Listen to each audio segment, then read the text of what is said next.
Welcome to Blood, Gore, and Ghouls Horror Movie Podcast. I'm your host, Ian Van Gogh. Today, I'm talking to Jordana from Pretty Killer Podcast. Now, if you haven't checked out Pretty Killer Podcast, I highly recommend it. Jordana has some great content and guests over there, and her episodes are always a ton of fun. Honestly, I could talk to Jordana for hours about horror movies. So on this episode, we talk all things Scream. And we're giving our thoughts on each movie, what we like, what we didn't like, and where we want to see the franchise go from here. Now, there are spoilers for all the Scream films, so please be warned. After that, we talk to the first Omen and get into heavy spoilers there as well.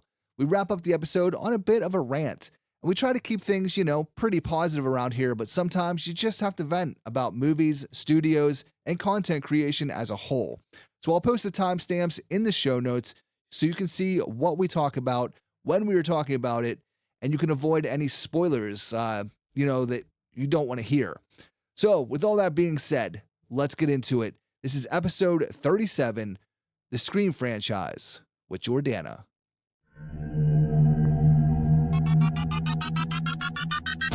Blood, Gore, Ghouls, Horror Movie Podcast. Blood, Gore, Ghouls, Horror Movie Podcast. There'll be food and drink and ghosts. And perhaps even a few murders. You're all invited. Horror Movie Podcast. Special guest. So joining me on this episode is my friend Jordana from Pretty Killer Podcast. Now, I've been a follower and fan of yours for quite a while now, and I'm very excited to have you on the show. So how are you doing today? Oh my God, same. I'm doing great. And the same for you. I've loved and followed you on TikTok, and I just think you're fantastic. And I'm so happy to join you and be here today. Well, thank you. Yes. Yeah, I'm a huge fan of yours and your podcast and your content. So I the appreciate feeling that. is Yeah. mutual. Yes. I love it. So just to kind of get into things here, I know we talked about it on your show, and I'm sure you've answered this question numerous times before. But what was your introduction to horror movies? Like, what kickstarted your horror heart? So I think, okay, what jumpstart, not by choice. I mean, it kind of was my own choice because I so badly wanted to watch a real, true, scary movie. And I begged my mom for the longest time. I'm like, please, not Ghostbusters and Beetlejuice, something more. And she said, okay, I got the right one for you. And she had me watch When a Stranger Calls. And granted, the whole movie is not good. You know what I mean? It's not the best horror movie, but that opening scene literally strike the fear of everything into me. And I was just hooked. I'm like, I need to feel this all the time. And Right. and as odd as it is, I loved that feeling. I loved being scared and the tension building. So then that prompted Jaws, Halloween. And I think that was my solid foundation of horror to put me where I am now. Yeah, that's quite the start there. I know. And I think to myself, I would never do that to my kid. I would never be like, hey, watch this truly terrifying, real life scenario horror movie. And don't be scarred from it, and don't have any nightmares. You'll be good. Right. Speaking of which, since we're both parents of horror loving children. Yes. How did you go about introducing your child to horror movies? So, it's hard for you, you and I, because we're such avid horror fans. So it's pretty much a part of our life. So how do you not incorporate that with your children in some way?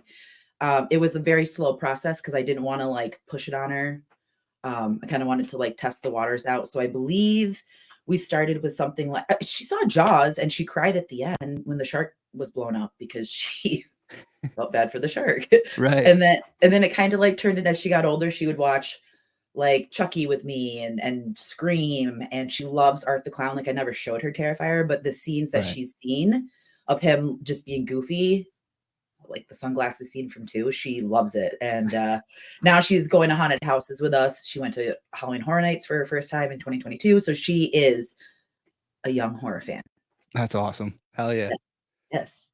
How old are your are your kids into horror as well? Oh yeah. So we have one, and she just turned 7. Love it. So yeah, I mean, she obviously has grown up with it. Mhm. not watching the movies, but seeing all the horror content in the studio and everything. So she's Yeah. very familiar with the characters, and she has been for a very long time. But she's always just loved Chucky and Tiffany. Yeah. And finally, I think last year, I think, is when we started watching the movies. So I Yep. introduced her to like the first movie isn't really there's not really much in that No. that is gonna like affect or scare her. Yeah. So yeah, we watched that. That was fine. Went to Child's Play 2. She was all about it. We skipped 3 because she wanted Tiffany, and Yep. 3, not my favorite anyway.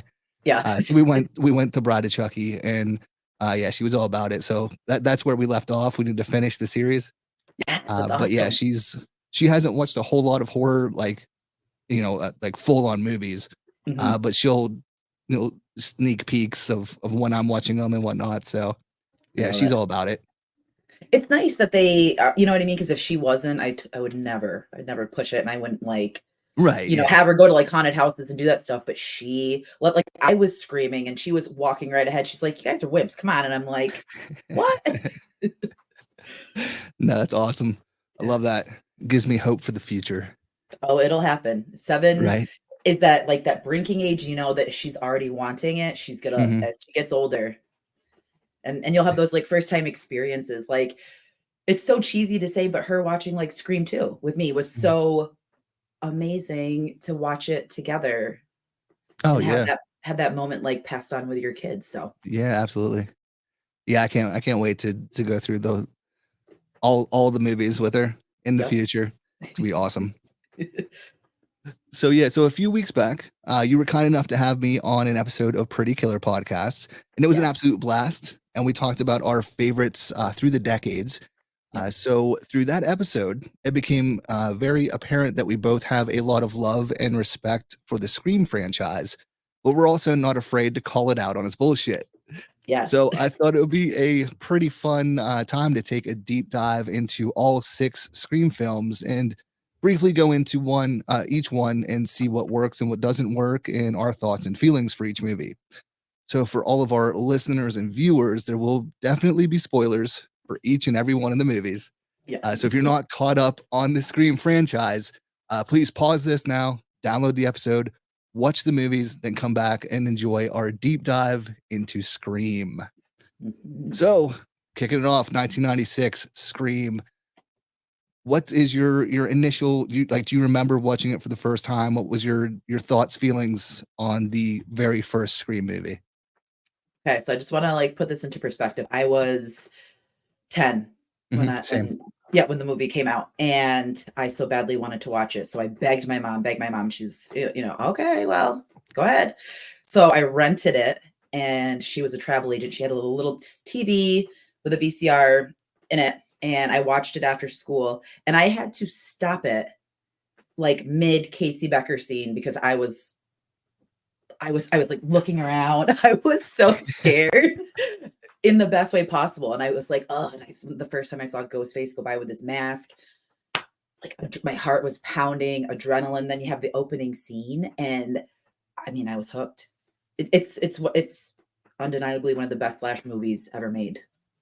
Yeah, absolutely. Yeah, I agree. Mhm. Absolutely. Yes, Um, yeah, when we talked about it before, I wasn't able to see it when it first came out. So it wasn't until the first 3 were out that I watched them all. I love that. But yeah, the first one had a huge impact on me Mhm. and is not what started my love of horror, but it's definitely what ignited it and kind of set it in motion. So yeah, I have a lot of love for the franchise, but particularly the very first movie. Yes, Uh, and sorry. good. No, you're good.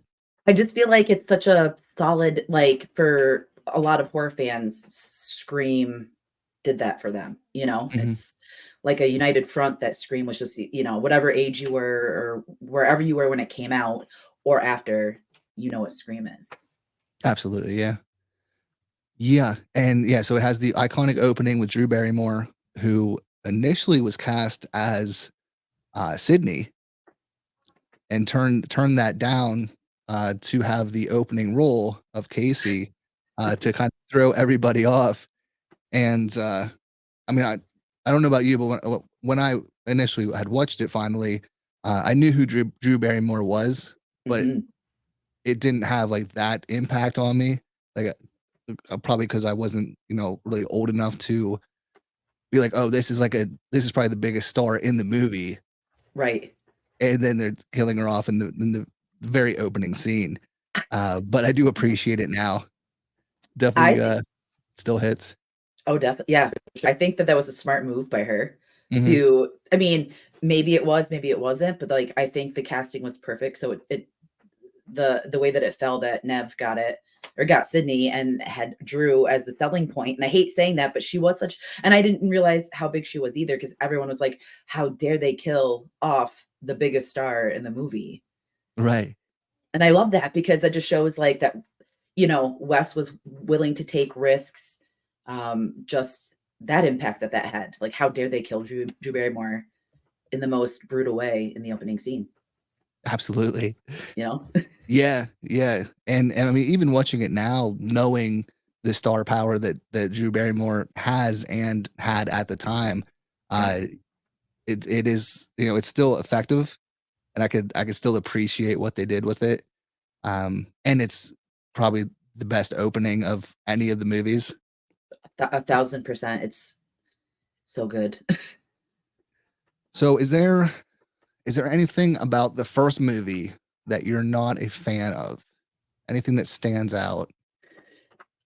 See, and it's hard for me to say, like, what quickly comes to mind because I don't really Mhm, have a lot wrong with this one. I truly think that the people who got killed were meant to be killed in this one. I think it set it up perfectly for the franchise that we have now, mhm, with the stories. I mean, I don't really know if Wes knew that it was gonna continue to be, for the first 4 that he was making, if it was right. like, panned out that way or what he was thinking, but I, I'm trying to think off the top of my head. I really don't have too much that I don't like about it. I mean, Yeah, same. Um, I know when I first watched it and it had the impact on me, like, in my mind, this was like a perfect horror movie. yeah. Just because of the kind of meta of it and calling out every other horror movie on their shit. Um, so watching it again and, like, kind of revisiting it, I still love it. I don't think it's perfect, but I think it's fantastic. Yeah. Um, I think really the only kind of quote unquote issues I had with it, like the last time I watched it, was I think the dialogue. I wasn't a huge fan of the writing of the dialogue. Mhm. Now it might just be because I'm older now, Yeah. so I don't know if it's so much the dialogue or if it's just like teenagers in general Yes. that I'm not a fan of. So it's hard I to know. say. But there's always been two little scenes that have kind of not annoyed me, but like I don't understand why they're there. And Ooh, it has to do with Ghostface, okay. and it's in broad daylight. So there's Ghostface at the store that you see his Yes. reflection, and then Mhm. there's one like he's out in the woods. And I'm like, Yeah, from "Who the who is that?" yes.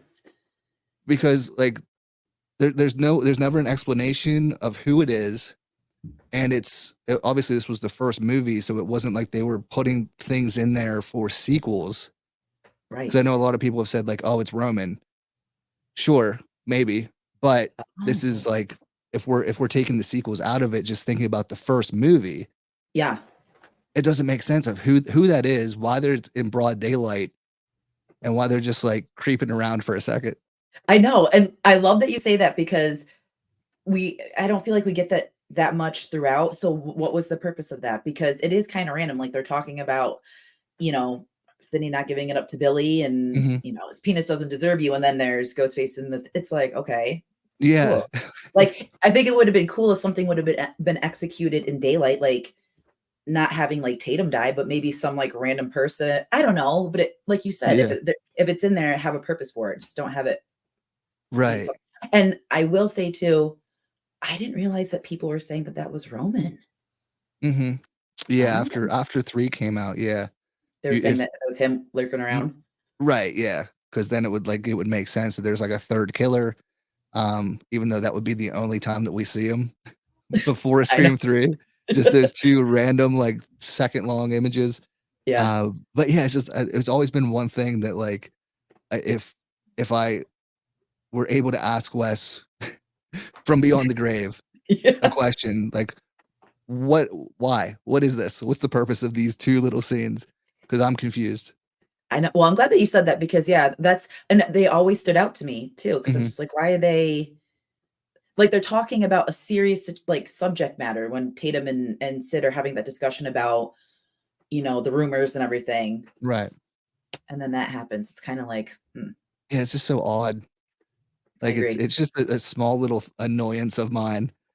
So it's like it's not even anything major, but it's just like I've always been curious of like why they're there, who it is. Because I'm pretty sure like timeline wise, it doesn't make sense that it would be Billy or Stu. Mm, Um, so yeah, I mean, and it could just be a random person in a ghost face costume. But yeah. then like, why would you show that in the movie? And why would you like why would you want to be the person to like do that? Because if there was a killer on the loose, the last thing that I'd want to do is put the same exact costume on and like Yeah, right. I mean, possibly we have like, you know. yeah, I mean, we get it like in the school like a little bit. Mhm. Um, the two students that do that, but at the same time, like yeah, for it to be like outside of school and just be lurking about, and for them to show it in the movie like Yeah. with no context at all, it's just weird. Yes, it is It's like weird. And just I'm a glad that minor complaint. yeah. And the dialogue too, because there are some parts that are just like watching it back, it's so cringy and you can tell it's Yeah, so 90s, you know? yeah. It doesn't really I mean, it ages well, but you're just kinda like, "Why would you write that?" Yeah. Yeah, that was like I said, like, the writing of the story and, like, all the horror stuff that's in it and the callbacks and throwbacks, like, that's all perfect. But, yeah, just the dialogue, like I said, I don't know if it's just it's a product of the time or if it's just, like, teenagers and the way they spoke then or but, yeah, it was just, like it was one thing that stood out, and I'm like, I don't know if this writing is so good or yeah, I don't know. I'm But with you. overall, though, I love the first movie, and I think it still holds up for sure. Definitely. It, like, created so many iconic characters, like, we get an amazing final girl, we Mhm. get our horror our horror god, Randy, that is the embodiment of all of us that we think, Right. and he's so relatable, and I love the twist. It's so good. Mhm. Yeah, So good. absolutely, yeah. Yeah, I think that's probably the in my opinion, the best killers, the best reveal. I Nothing agree. has quite reached that level for me.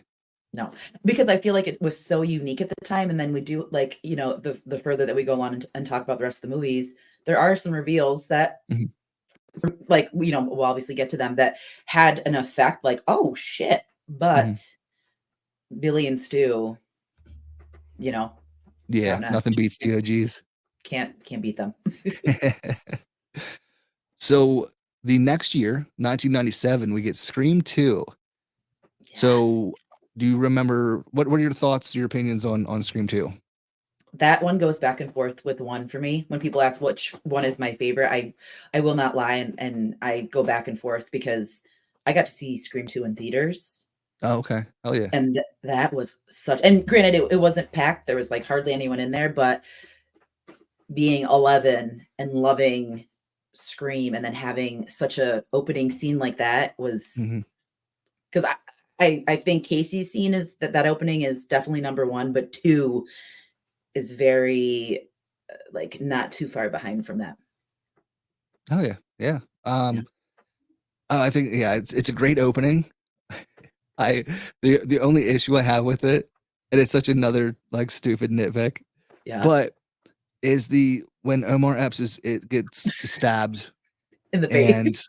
and in the yeah, in the face of the ear, whatever, um, and again, it's such a stupid thing, but I'm like, how did Ghostface know exactly where his head was at? 'Cause there's no like, honestly, like, Scary Movie 2 Mhm. did it better. As as ridiculous as it is, but at least there's a glory hole there, so you could Yeah. see where he's at. Mhm. But yeah, with Scream 2, I'm like, he just blindly stabs through it, and it just happens to be right into his skull. I But hate that. otherwise super effective. But I'm like, how? And, like, the way that the me and, like, the whispering, I'm Mhm. telling you, if I was in a public bathroom and someone was, like, having those types of light whispers next to me, like, they got something serious going on, I'm out. Like, I would Yeah, not be investigating, putting anything against anything in a public bathroom, like, right. no, thank you. But that does drive me nuts too. Like, that there could have been so many more kill options, but Mhm. Yeah, whatevs. it is what it is, and like I said, it's still a great kill. Mhm. It's just it's always been my little nitpick with it of, how'd they know? How It's the just hell? a really good guess, I guess. Yes. But yeah, so Scream 2, we're moving on to college, and, yeah, how do you feel about the setting? I mean, for the most part, we get a lot of the same characters back, get some Yep, new characters. yep.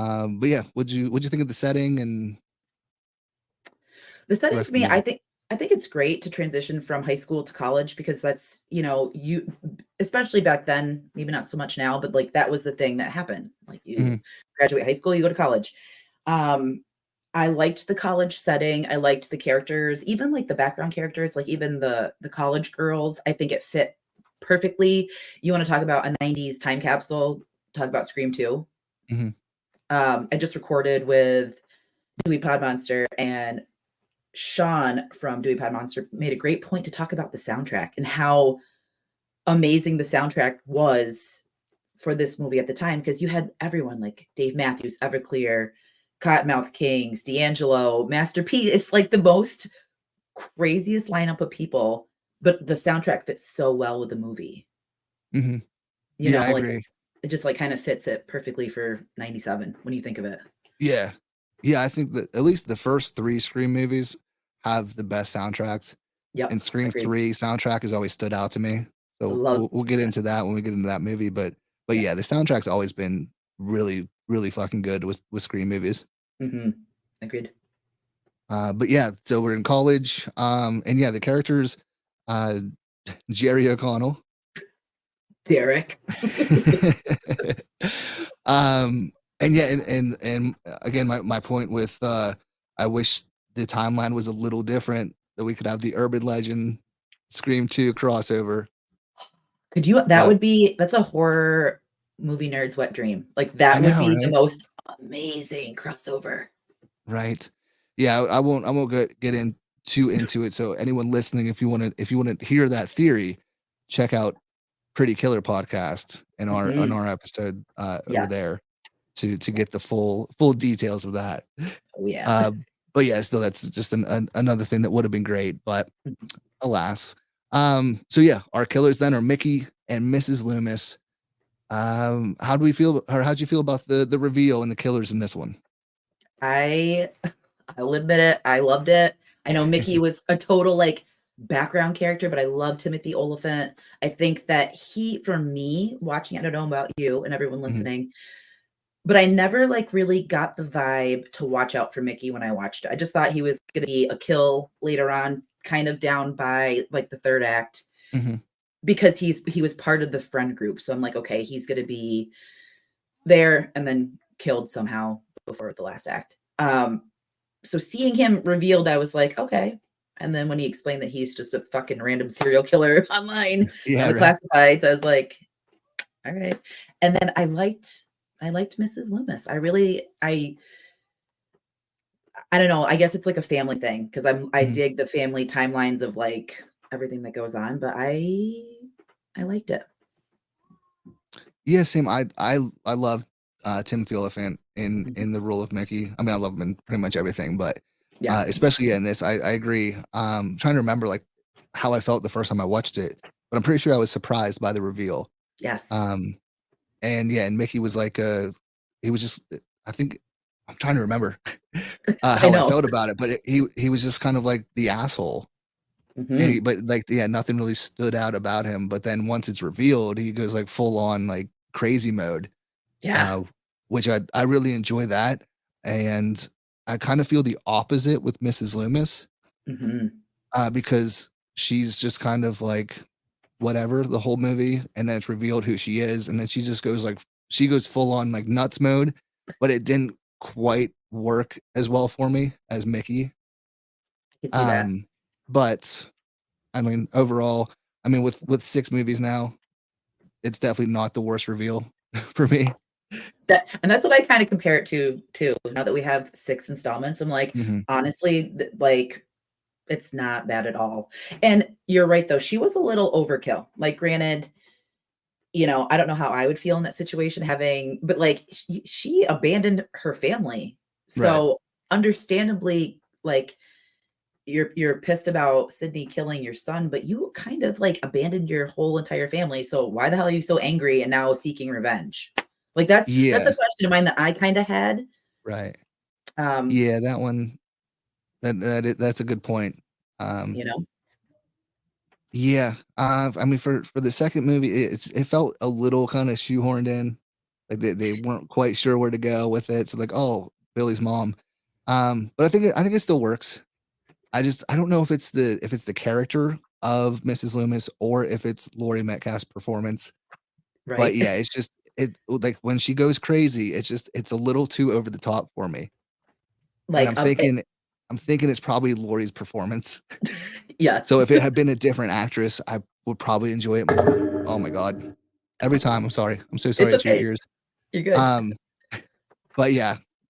But a again, it's a mild complaint, but I do really enjoy the movie. I agree with you 100%, but I will say this too, just for like people that remember, because I'm odd like this. When Mhm. I saw the reveal and Gail walked out first, internally I was like, I knew it was that bitch. Like Oh, yeah, yeah. I didn't know if I so badly wanted it to be someone that we like fully trusted and was like a big character, but I'm like, oh. And then when she walked out after Mhm. that part, like that gave me chills because I was like, oh shit. And then when she said Billy's mom, I'm like, what? And I thought that was cool. But then she went pretty nutso, and then it was kind of like, just kill her and let's be done with this. Yeah, yeah. Like, No, I agree, yeah, now that you say that, yeah, I kind of I felt the same way too, uh, yeah, thinking it was Gale, and, yeah, I have a love-hate thing with Gale. So, same. yeah, at that point, I'm like, "Yeah, if it's her, then, yeah, get rid of her." Yeah, And exactly. Yeah.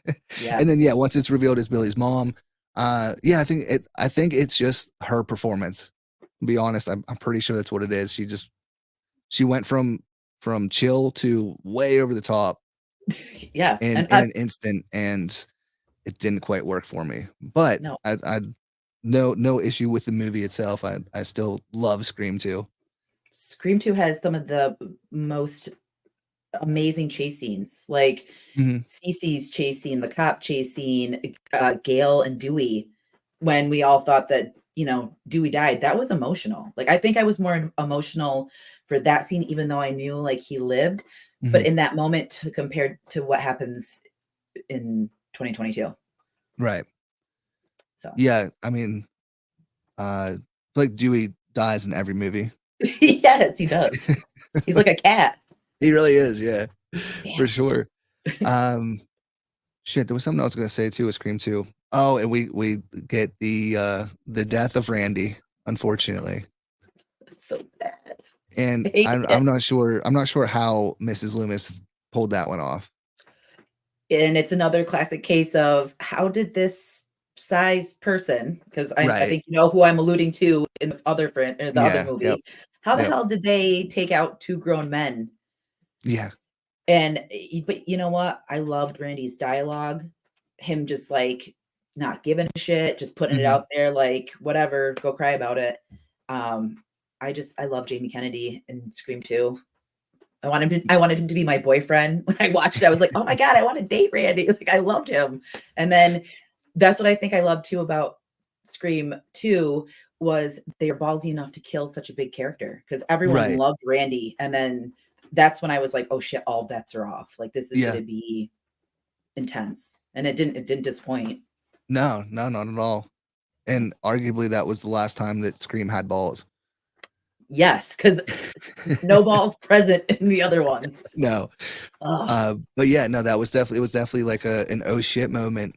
Because yeah, you're not expecting Randy to get killed. And yeah, when it happens, yeah. And then yeah, as far as it being Mrs. Loomis that does it, again, I go back to my kind of saying of Ghostface is his own character.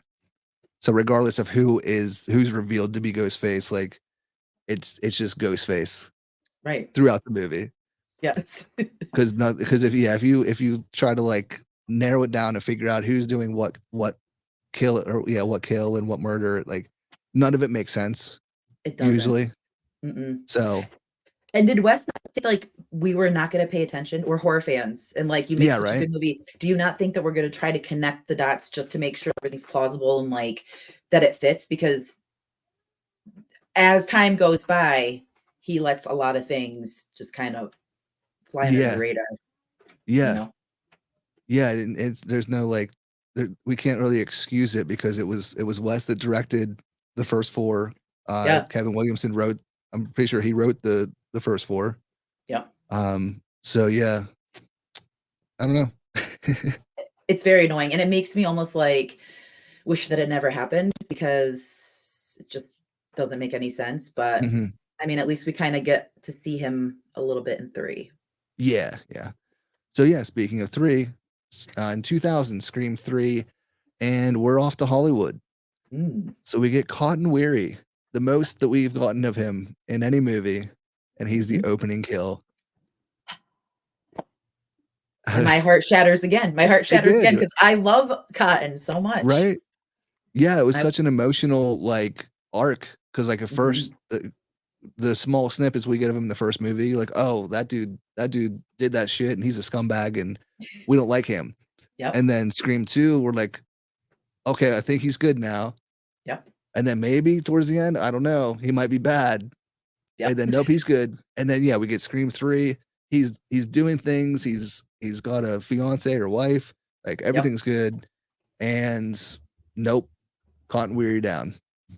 And it, you know what? I really liked that opening. I Mhm. truly do enjoy that opening, but I wanted more of Cotton. I wanted more of like his tie with like being accused of something as, as bad as raping and murdering someone. Like Right. that's a lot to because I think another thing that I love about Scream is the emotional connection to it because these people are going through real life shit. Like if you think about it, Sid goes through so much and to so like to have this stuff happen to Cotton and us grow to like him in 2, I was hoping we'd get more in 3, but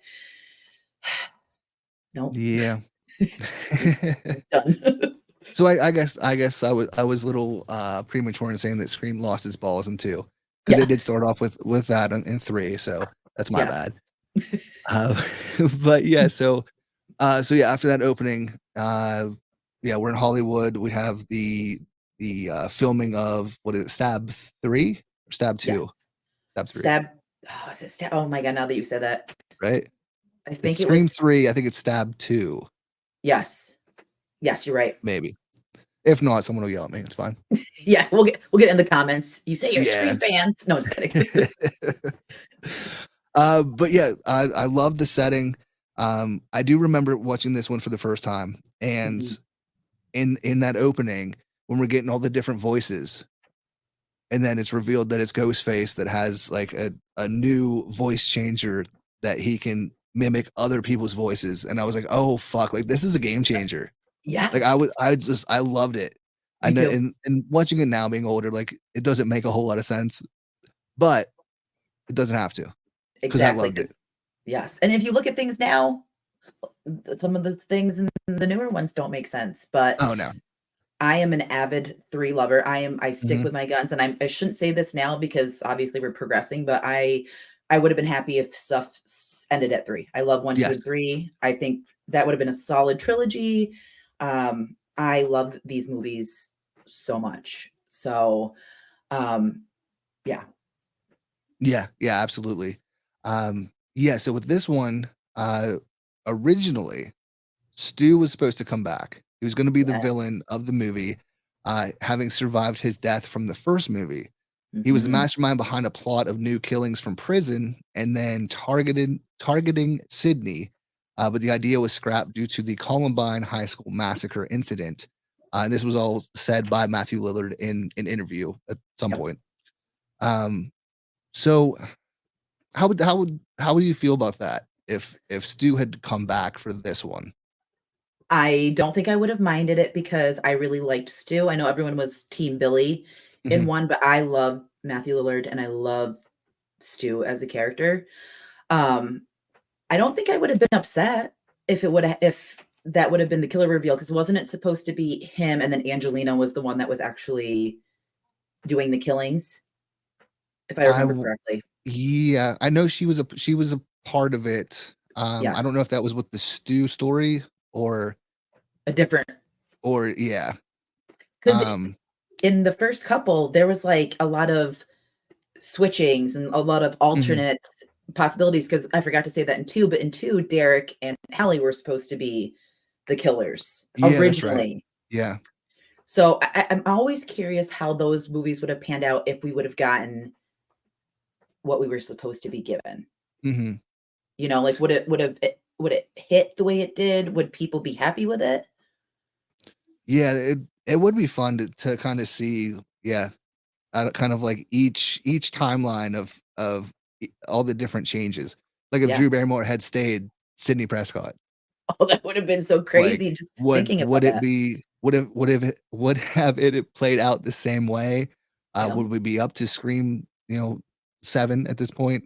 Like, it's so interesting. And then, yeah, all the Mhm. different, kind of changes and character changes and things too. Like, I would love to Yeah. just see the kind of different timelines Same. and how they all play out. Yeah, and I would just for my own, like, viewing pleasure, like, would that have landed? Would Mhm. I have been happy with the way that, like, the reveal for Stu, like, how would they have done that? Is my question is, like, Yeah. do they go interrogate him at the station? Does he get let out? Like, how would that pan out? Yeah, it feels too, too complicated for Scream. Yes. Too much. Um, A little too yeah, much. and, like, and I'm with you, like, I love Stu, I love Mhm. Matthew Lillard. I think he's the better of the 2 when it comes to him and Billy. Same. But yeah, I've always just I've liked the fact that he died in the first one. I Mhm. just like it's cool to, like, think of him coming back and whatnot, but, like, he had a giant TV thrown on his Smashed up face his head, yeah. and, like, electrocuted because he's, like I'm pretty sure he was electrocuted as well, like, just let him go. Let He's him go, done. and he how many times did Billy stab him? Like, so he bro must have bled out Oh, by the yeah. time that the TV smashed his face and he had all, like, internal bleeding and, Right. He like, was feeling a little woozy there, yeah. yeah, exactly. But I don't know, it would've been I guess it would have been cool to have, like, a character come I don't know, I can't say that because, again, when we talk about other ones, I wasn't too Mhm. thrilled, but Right, yeah. Yeah, it's another like, I would love to see, like, even just, like, a storyboard version of it, like, what the idea was. yeah. 'Cause then maybe it'll change my mind, I'm like, "Oh, I wish that had happened," but the way that everything planned out or, you know, went about, yeah, I think it's best just to let Stu go. I am Just, with you there, you don't know do any more of that, like, right. give us a book. Give us, like, after the movies are done or what have you, like, give us a book of how things are supposed to play out so we could at least read them, have our own thoughts on it. You know what Mhm. I mean? Like, so our own perspective, how we see it. I think that'd be cool to That get, would yeah, I agree. some sort of, like, physical copy of Scream throughout the years and what would have transpired. I think that would be amazing to have. Yeah, that's a really cool idea. Yeah. Yeah, I'm all Think about about that that. all I know, I'm like, Need to who do we give this to? How do we get to yeah. project this in the universe? Because we need it. Yeah, that'd be great. Just, yeah, all the different, ideas and, uh, everything they changed and how it yeah, I love it. Yeah, It needs to happen it does. We need to make it happen. for sure. The get in contact with somebody Yeah. once we I figure out mean, who somebody is. I was to say, we know that somebody, we just gotta figure out who it is yet. Yeah. So yeah, so I had Angelina Tyler on here. Of course, she's the quote unquote fake Sydney in Scream Mhm. 3. But yeah, so I want to say that there was another version where it was Roman as the killer, but Angelina was the second killer with him. Yes. Mm-hmm. And even in Scream 3, like we don't see her die. We just see her kind of body, and it's very like she looks like she's faking it pretty hard. It does. It really does. And kind of jumping ahead before Scream 6 came out, when we're all trying to figure out like who the killer is going to be, I was really hoping it was going to be Angelina. That would have been so badass if that would have happened. Yeah, like not to jump ahead to Scream 6, but just while we're talking about Scream 3, when in the trailer when it revealed the museum of all the different artifacts, I was under the impression that it was not the actual things from the crime scenes. I was under the impression, or I was hoping it was going to be all the props from the stab movies. And then it would have tied in that it was Angelina. Wow. And I feel like that would have been a better reveal for Scream 6. I mean, never mind. I'm not even going to say it. But yeah, that would have been that. I think I probably would have gotten out of my seat and fucking like clapped, screamed, whooped it up. I would have been so pumped for that, because I did feel like her death was so left open, because you just literally, she's just dragged away. That's all you see. You don't see any like finalization of life. Right. And I'm pretty sure that they filmed it with the impression she was going to be one of the killers, and then they changed it. Cause there's no like her death scene, quote unquote. There's no like finalization to it. It's left just as open as Roman's death scene that we see of him in the casket. Yeah. So I feel like there was more to that we just never got. And I wish and now that you say that was 6, I wish we would have got that. It's funny that you mentioned that, because when I was watching the trailers and stuff for 6, I was hoping it would be something tied in with like, or no, maybe not 6. Never mind. I was thinking 5. When I saw who was playing in 5, never mind. We'll save this for the 5 talk, because of the reveal. I'm getting a little too ahead of myself. Oh, it's all right. Fair enough. So what we get in Scream 3, then it's Roman Bridger. He's the stepbrother of Sydney. I know that we're both team Roman. But how did you feel about it, that reveal and everything that came with it when you first saw it? So I was like biting my nails, like the speech that Ghostface, as he was Ghostface, was giving. I'm like, holy shit, like there's even more to the story. Like how much more are we going to get? And then when he was revealed, I'm like, okay, I'm here for it. I don't know. I think it fits in and it works with the story, and it doesn't really take away from Billy and Stu too much, but it definitely gives the flowers to Roman. And I think that there's room for all of them as killers. Like I don't understand why he's so hated, and he's the only one that did it by himself. So you have to give the man props for that.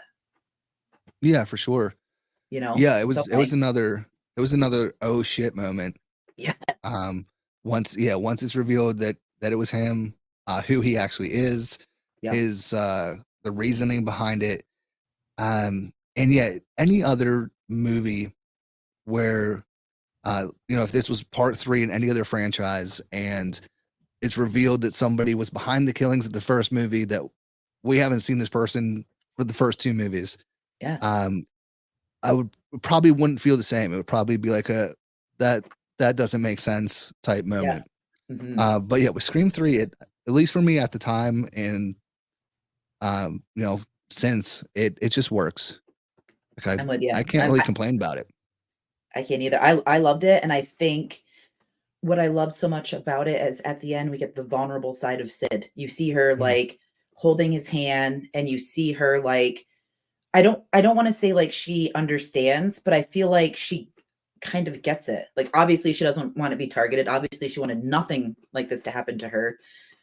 But like even throughout 3, you just see her break down in a more vulnerable exterior than her tough exterior that we're all used to. And I love that. And I think that played in really well with the Roman reveal. And that's what made it work for me. I don't know, everyone else, like I said, hates it. They say he's the worst, but I can name like 6 more off the top of my head that are worse. Oh yeah, absolutely. But that's a good point. Yeah, it's like you feel all the different emotions just in that kind of last act there of Scream 3. Yeah. And then the way it ends, like Sydney's happy. It's all said and done. Yeah. She's, obviously there's something between her and Mark Kincaid. I wish this was the end of this Sydney story. Yes. Just Me too. like the way it ends is perfect. Like the door opens up and she's doesn't even go back to shut it. Just like everything is good. Yes, and I love it. It's so Yeah. airy and peaceful, and you feel good, and you're like, ah, like you have a sense of relief after that one, not like a sense of dread, like, oh God, what's gonna come next? Like I felt happy with it and I felt fulfilled and I was good. Yeah. Yeah. Yeah. I wish that would have like I'm not mad about more Scream movies, Right. but I wish that had been Sydney, like the close the book on Sydney's story. The Sydney send off. Yes. It would I have agree. been so much better than what we're up to now, in my Yeah, opinion, at least. I was gonna say the switch is about to flip because once you get to the next 3, Yeah. yep. Yeah. And I didn't even like Jay and Silent Bob are in Scream 3. Connie fucking Chung. I love it. Oh my God, why Princess Leia? Oh my God. Oh, Carrie Fisher. Yeah, Yeah. like Yeah, her role in that is fantastic. her role is perfect. Parker Posey, how could Mhm. she's amazing. I wish that she would have been Gail the next ones because I love her so much. Oh, Gail. She's Yeah. such a Yeah. I know. It's such a love-hate thing with Gail. yeah. And More like hate as it goes. yeah. Yeah, I agree. Because yeah, every time it's like kind of every other movie now. Like um I don't even know which one's which anymore. But there's one that I really like her, and then the next movie she goes back to like there's no point of her arc in the movie before because she's right back to being a complete piece of shit. Exactly. So Yes. Yep. yeah. So yeah, sometimes I like her, sometimes I don't. Same. But I'm I'm on that. kind of sick of the back and forth already. Well, I think that she should have. I don't think I don't think that she should be in the new one. I think that Hmm. I'll save it all because I have so Yeah, much to say about but I it. agree. Yes.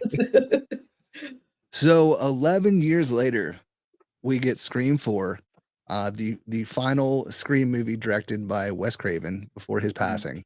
So sad. Um, how do you feel about this opening? Okay, so before we started recording, I let you know that I watched 4 today because Mhm. for me, 4 just is not my cup of tea. It's not even like close to it. But the opening, I really truly just I hated it. I didn't find it engaging. It didn't catch my attention. At one point I'm like, can we just move the fuck on with this? Can we do Yeah. something? Yeah, I I feel the same. Even the first time I watched it, like at first, like when you're watching the first two girls and then the one stabs the other one or whatever, like I was like, "Oh shit." And Yep. then it goes to the next two girls. And then Yep. yeah, it's just I was at one point I'm like, is this scary movie? Because this feels like a scary movie trope. Same. Like not a Scream. Like this is scary movie. Like yeah, it was just like a weird Inception like I don't know opening. And yeah, I wasn't a fan of it. I couldn't, and that was how that one opened. So that I was setting know. that was setting the bar pretty low for the rest of The the movie. the tone for that movie. And just to give you guys like an idea of how excited, because I was excited when I heard it was coming back. Like, were you excited when you heard that we were getting another entry? Oh yeah, absolutely. Right. So I'm like thrilled. So my best friend, like my best friend since 3rd grade, we watched these movies together. We had Scream sleepover parties. We played Ghost in the Graveyard with Scream mask on. Loved these movies. And I saw 2 and 3 with her in theaters. So 4 comes out and we both live separate lives. She drove 6 hours and I drove like 2 to go Damn. watch it together. opening night. So the theater was packed, and it was with, her dad, who I love, and now my boyfriend and husband. And we just sat there, and it happened, and we kind of just looked at each other and we're like, what the fuck was that? Like everyone else is kind of like buzzing in the theater, and we were just Mhm. like, oh no. Like that oh shit moment of like, this is gonna suck. And we were so bummed out. We're like, no bueno. No good. Yeah. Yeah, it's such a weird thing, like, the first 3 movies, there's "oh shit" moments, but it's like, "Oh shit," Yeah. and then that one's an "oh shit" moment, it's like, "Oh shit." You never want to feel that because you love them so much and you're just like, why is it happening? Because Yeah. I just want to preface everything that we're about to say in these movies. I love this franchise with my heart and soul. Like Mhm, these three, one through three mean so much to me. So this is very upsetting to my heart. This is mhm. upsetting to my soul that I'm saying these things, but it's how I feel. Yeah. Yeah, and like I said, I feel the same way. I don't think there's a bad Scream movie. Mm-mm. There's ones that like the next 2 primarily that we're gonna talk about, I'm not the biggest fan of, but I Yes, think overall in movie land, they're still pretty good movies. exactly. Um, but there was something else gonna say, and I forget now, but yeah. So this one, um, yeah, it starts with that, and then, of course, we bring Sydney back again Of on course. a book tour. Out of the darkness. Like, come on now. Um, it is that one, right? Or is that 5 that Mhm. she's on a book tour? No, you're right. Four is the book tour. 4, okay. Yep. So I didn't do my homework on these, so it's been a minute. It's okay. I do know the first time I watched it, I wasn't a fan of it. The more I watch it, I do enjoy it more, Mhm. but I definitely still am not a huge fan of it. So yeah, the reveals then are Jill Roberts and Charlie Walker, played by Emma Roberts and Rory Culkin. So I'm not the biggest Emma Roberts fan, and Yes. that's what kind of makes me not enjoy this one as much. That just made me so genuinely happy. I'm so sorry to everyone listening, but like, because everyone's like, I love Emma Roberts. Other than like a couple American Horror Story seasons, I Mhm. don't, I don't enjoy her. I don't see the big deal. I didn't think that Yeah. she did any justice playing a ghost face. I think that she was so over the top, so annoying. I'm like, can we finally just kill this bitch? Like, just shut her up because she was so Right. annoying.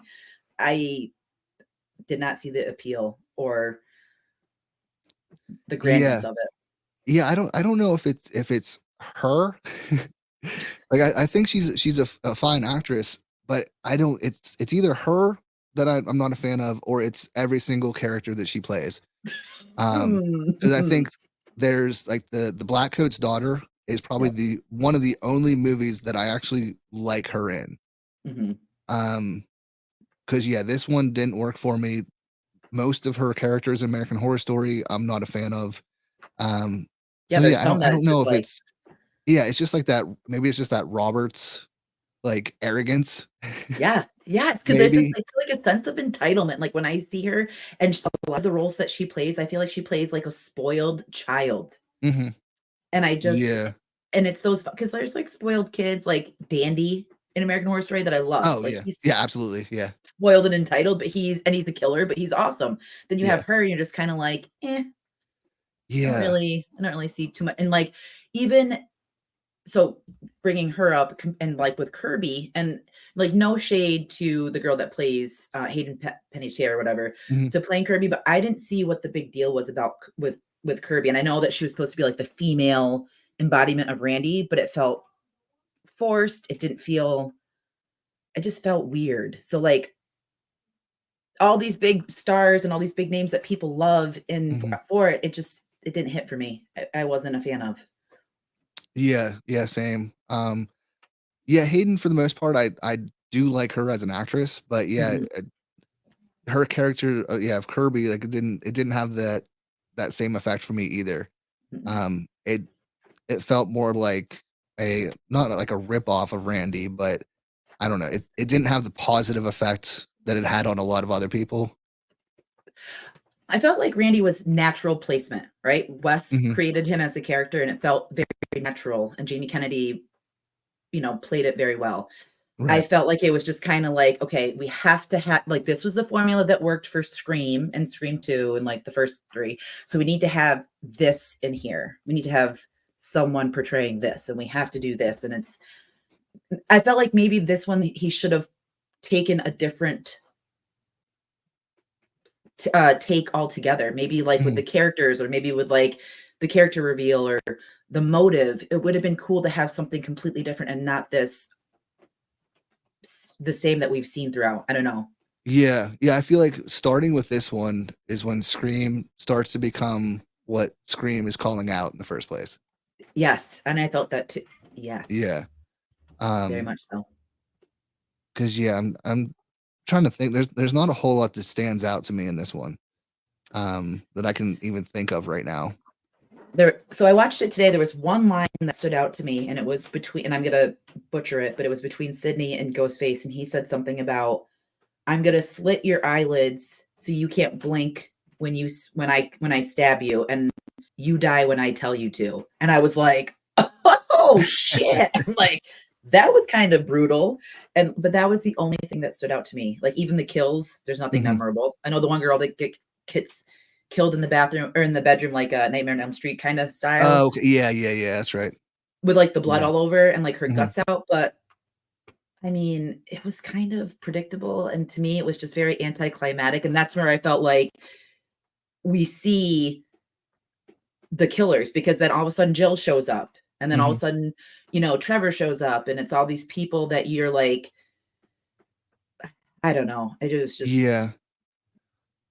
Yeah. Yeah, now that you say that, yeah, for the most part, yeah, there's not a whole lot that stands out. And even that quote, like that's a really effective thing that Ghostface says. But yeah, then knowing who the killers are, neither one of those would be able to pull that line off in any kind of cool manner. ever. I know. It's like, come So on now. it just goes back to the Ghostface is a character on its own. Yeah, exactly. Because yeah, putting either of those revealed killers in that costume saying that does not work at all. It's for me, they're two of the worst killers. I'm not saying they are the worst Mhm. because I do have like the worst of the worst, but they're pretty bad in my book. Right. So, Yeah.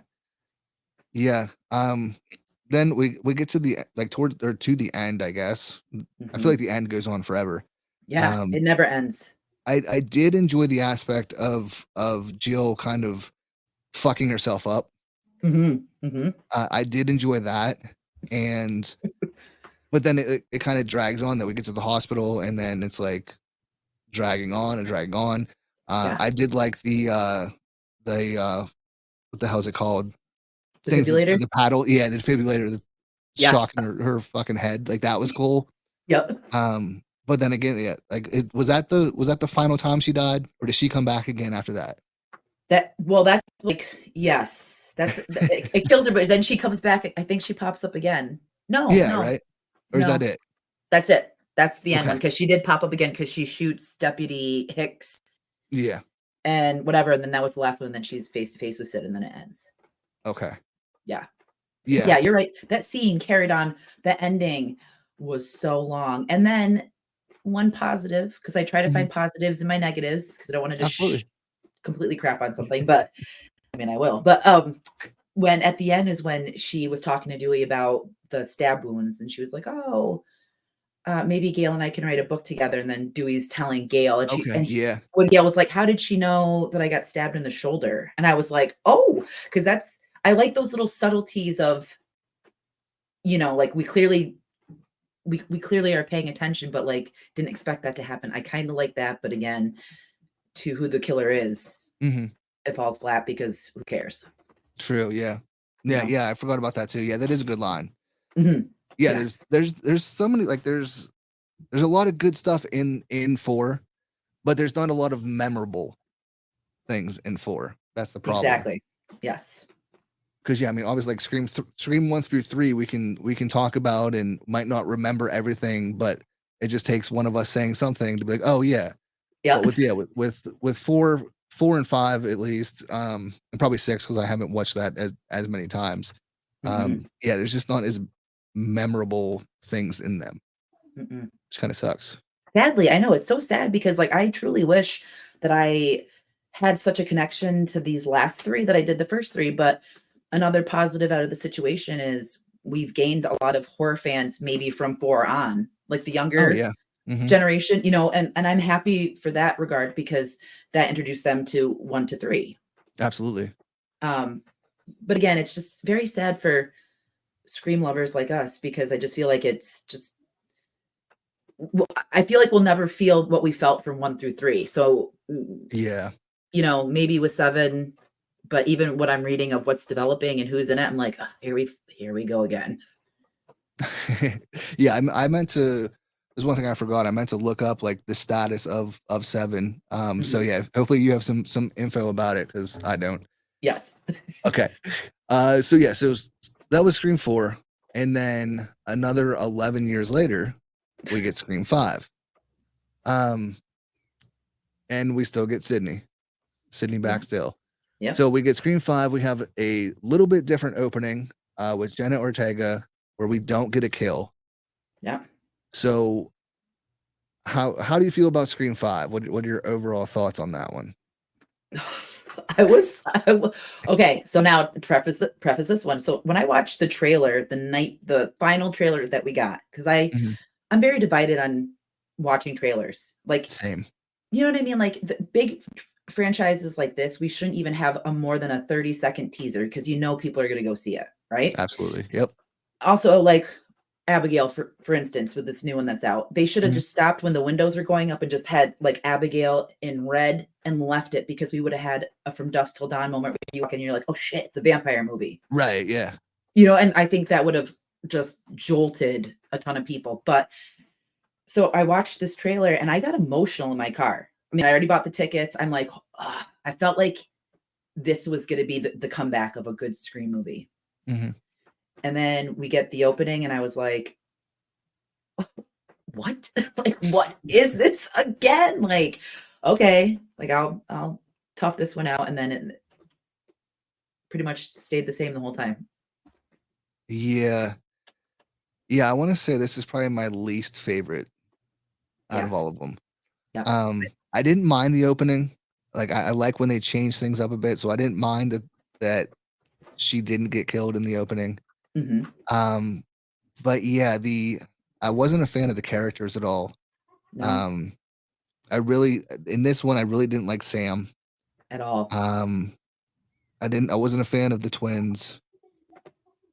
Trying to think of who else is even in it. I did like Dewey in this one, Yeah. and I can't remember if this is one I liked Gale in or not. So for me, I felt like Gail just in 5 and 6, I didn't feel like it was necessity that she's there. She did nothing for Right. me in these movies. Like, I really felt sad about how they portrayed Dewey's character. Like he was just a drunk and they asked him to Hmm. step down from the force. I hate that. Like this man literally died. Like we said in the beginning, how many times did he sacrifice himself? How many times did he show up for Sydney? You know what I mean? And Hmm.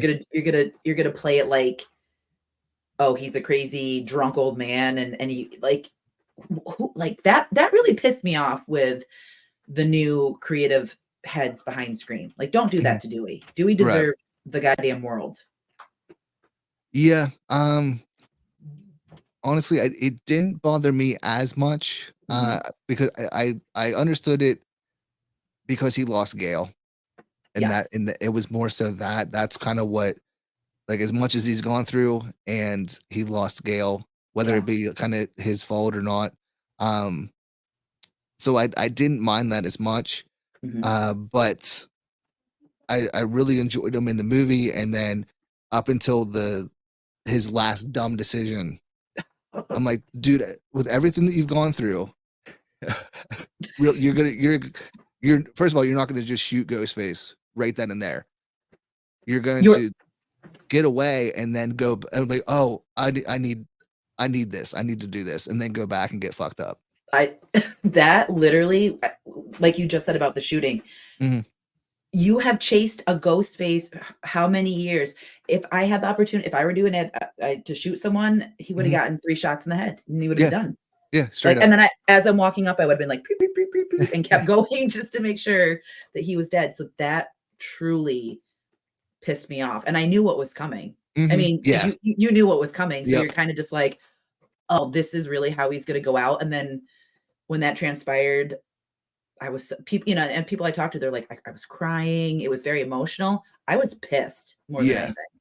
I think in the moment it is very emotional if you Mhm. kind of forget about everything else Yep. and just focus on that, like the score, what Ghostface says to him, that it's an honor. Yeah. Like it is kind of like I kind of get goosebumps just thinking about it right now. Yeah. But if you add in anything else, then absolutely, like it goes straight from like really sad to really pissed off because it Yes. just doesn't make sense. It doesn't, and I think the one part that bothered me though, that made me feel it like in my stomach, like, ugh, like it's real this time, was when Mhm. the montage of him coming out in the body bag and Gail like running up. Oh Like yeah, yeah. that was like brutal for us because like how much we love Dewey, Mhm. and not like seeing him on the stretcher being like, "Hey, I'm okay. Where's Gail?" And like he's in a Yeah. fucking body bag. Like that sucked. But I think the progression of where the movie was going, I was still angry. And I hate Mhm. saying it, but I mean, if people want me to be honest, I was just kind of like, Oh this yeah. is I'm already checked out. Like I Right. whatever. Yeah. Yeah, I'm I'm trying to remember all the characters, but, um, the, Judy's daughter or son, Wes. Wes, yeah. I Yep. think he was about the only one that I liked out of the kids. Same. I wanted him to live, and I was Yeah. so bummed that he got. I mean, for me, there wasn't a lot of people that died in this movie. If No, you really there's not. truly think about it, there's not a lot of people that die. And I was kind of bummed that he got it because I wanted Amber to die before Right away, him, just because I like, didn't really care. immediately. Yeah, I didn't care about Amber that much. I was just like, whatever. Like she's not super important to me. Um, so Yeah, and that's what I was kinda leading into that, yeah, the reveals and the killers in this one, of course, we get Richie, who's Jack Quaid, yep. and, like, I really like Jack Quaid as an actor. Yeah, The Boys is Richie, I amazing. didn't what's that? The Boys is amazing. Oh, yeah, absolutely, yeah, yeah. And Richie, I didn't mind. Like, it's not a shocking reveal, Right. but I didn't mind his character. Mhm. Amber, though, I s like, when people say that Amber's their favorite Ghostface, I'm like, "How?" Because Tell me. she's the only one in all these movies that as soon as I see her and the way that she acts in that movie, like, Mhm. she's a Ghostface. Like, there's no hiding it, like, she has to be one of the killers, and then sure enough, she's one of the killers. Exactly.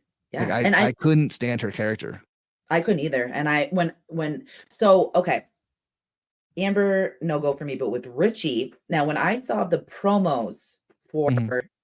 Scream, this one, do you remember how it was like the ghost face mask and then all their faces, like the half of Yeah. it? Yep. I was like, he Jack Quaid looks so much to me like a young Cotton Weary. Like he exuded Oh, like the okay. Cotton Weary features, and I'm like, wouldn't it be cool to have not someone like that was bad, but like someone that got killed in the mix of all of the Ghostface happenings, that Mhm. someone came back and was seeking revenge for Cotton because of how he died in 3. Oh, So that would've been when so much better. I know, so like how you were piecing together Angelina with I Mhm. was piecing like Cotton, and I think it was me selfishly wanting a connection back to Cotton because I love him as a character. So I'm like, I hope that's his nephew, or I hope that's like his son or Yeah. something. And he's coming back as the killer because I'm already sold if that's the case. Right. No, that would've been awesome. Cause Yeah. yeah, we kinda we think Cotton is the killer, in the first one, that he's responsible in some way, and then, yeah, just that whole arc. Yep. So yeah, it would've been really gnarly to have, like, yeah, someone associated with Cotton actually be the killer. Yes. That would've been so much better. So that's what I was like hoping for. And then sadly we did not get that. And it was just, No. two crazed lovers that love the franchise and they had to do this. And it's like, okay, whatever. Yeah, oh my god, the reveal, like, I don't know. Like I said, I don't mind, uh, Richie's as much. Like, Mhm. it's not overly original. No. but the character is fine, like whatever. But yeah, Amber's just so happens to live in Stu's old house. Yeah. That's her only connection, is that Mhm. she happens her family happened to move there. And then all of a sudden she's gonna be like a crazy killer too. Yeah, like, what prompts that? Like, just because you live in someone's like, it made no sense to me. Mm-mm. Her as a character was just so underwhelming. Like, there was nothing at all that just but the thing that I was holding on to is she lived throughout the whole thing, so I'm like, "She's gotta be the killer because there's no way that there's someone who is unimportant and not bringing anything to the table for me, Mhm. but, like, I see, like, a kinda a pattern, like, the ones that are in the background that aren't really doing too much, you know, Right. you have your eye on them, but it's like, I don't know, I just so underwhelming. Yeah. No, like, there was hardly any chase scenes in this one, there was hardly any memorable deaths, I don't know, it felt very strange, and then, I don't know about you, the elephant in the room, the sisters, but having Billy come back as a fucking ghost, I hated it. I hated it Straight up so hated much. it. Yeah, me too. I hate Like it, and I everyone loved it, they're like, "I'm so excited," and in the audience, people were like, "Oh," and this look. I literally had the look on my face, I'm like, "What?" Yeah. Yeah, it was another thing that made 0 sense. Mhm. So it was cool to see Skeet back, um, Yeah. but it wasn't worth it No. because it made 0 sense because she's picturing him, and obviously, like, he's older now, but even if we kind of wrap our heads around that it would be Billy from back then. That's Yeah. what she sees. It doesn't make any sense because she wasn't there. Like, he's wearing the same shit that he wore that night. Mhm. So, outside of, like, maybe, like, stab, Mhm. it doesn't make a whole lot of sense. So I feel like it would've made more sense to have, like, who played him in Stab? Uh, Luke Wilson? yes. Yes. It would've been more had made more sense to have Luke Wilson be who she's picturing. Absolutely. 1,000% because how would she doesn't know him. Right. Like, Yeah. and or doesn't know, like, not doesn't know, like, exactly that he was wearing a white shirt and jeans and had, like, the mushroom cut. You know what I Right. mean? Like, it's so strange to me, and I think I would have been happier with just, like, a flashback of her, like, looking at his picture Mhm. or Yeah. something. I would have been satisfied with that, but to have him come back as this voice that's, like, in her head and, saying all this shit, because I didn't mind Sam in 6, and I know we're getting to 6, but Mhm. Yeah. I really didn't like Tara or Sam or any of the new characters for that matter in this one. So, I wasn't invested. I really truly I was more invested in who the mom was. I wanted that reveal, Yeah. Yeah, same, and I'm you know? kinda upset that we will probably never get that now. I know. Um, but yeah, as far as the Billy stuff, like, I would've been happier if they had brought him back and just did voice work.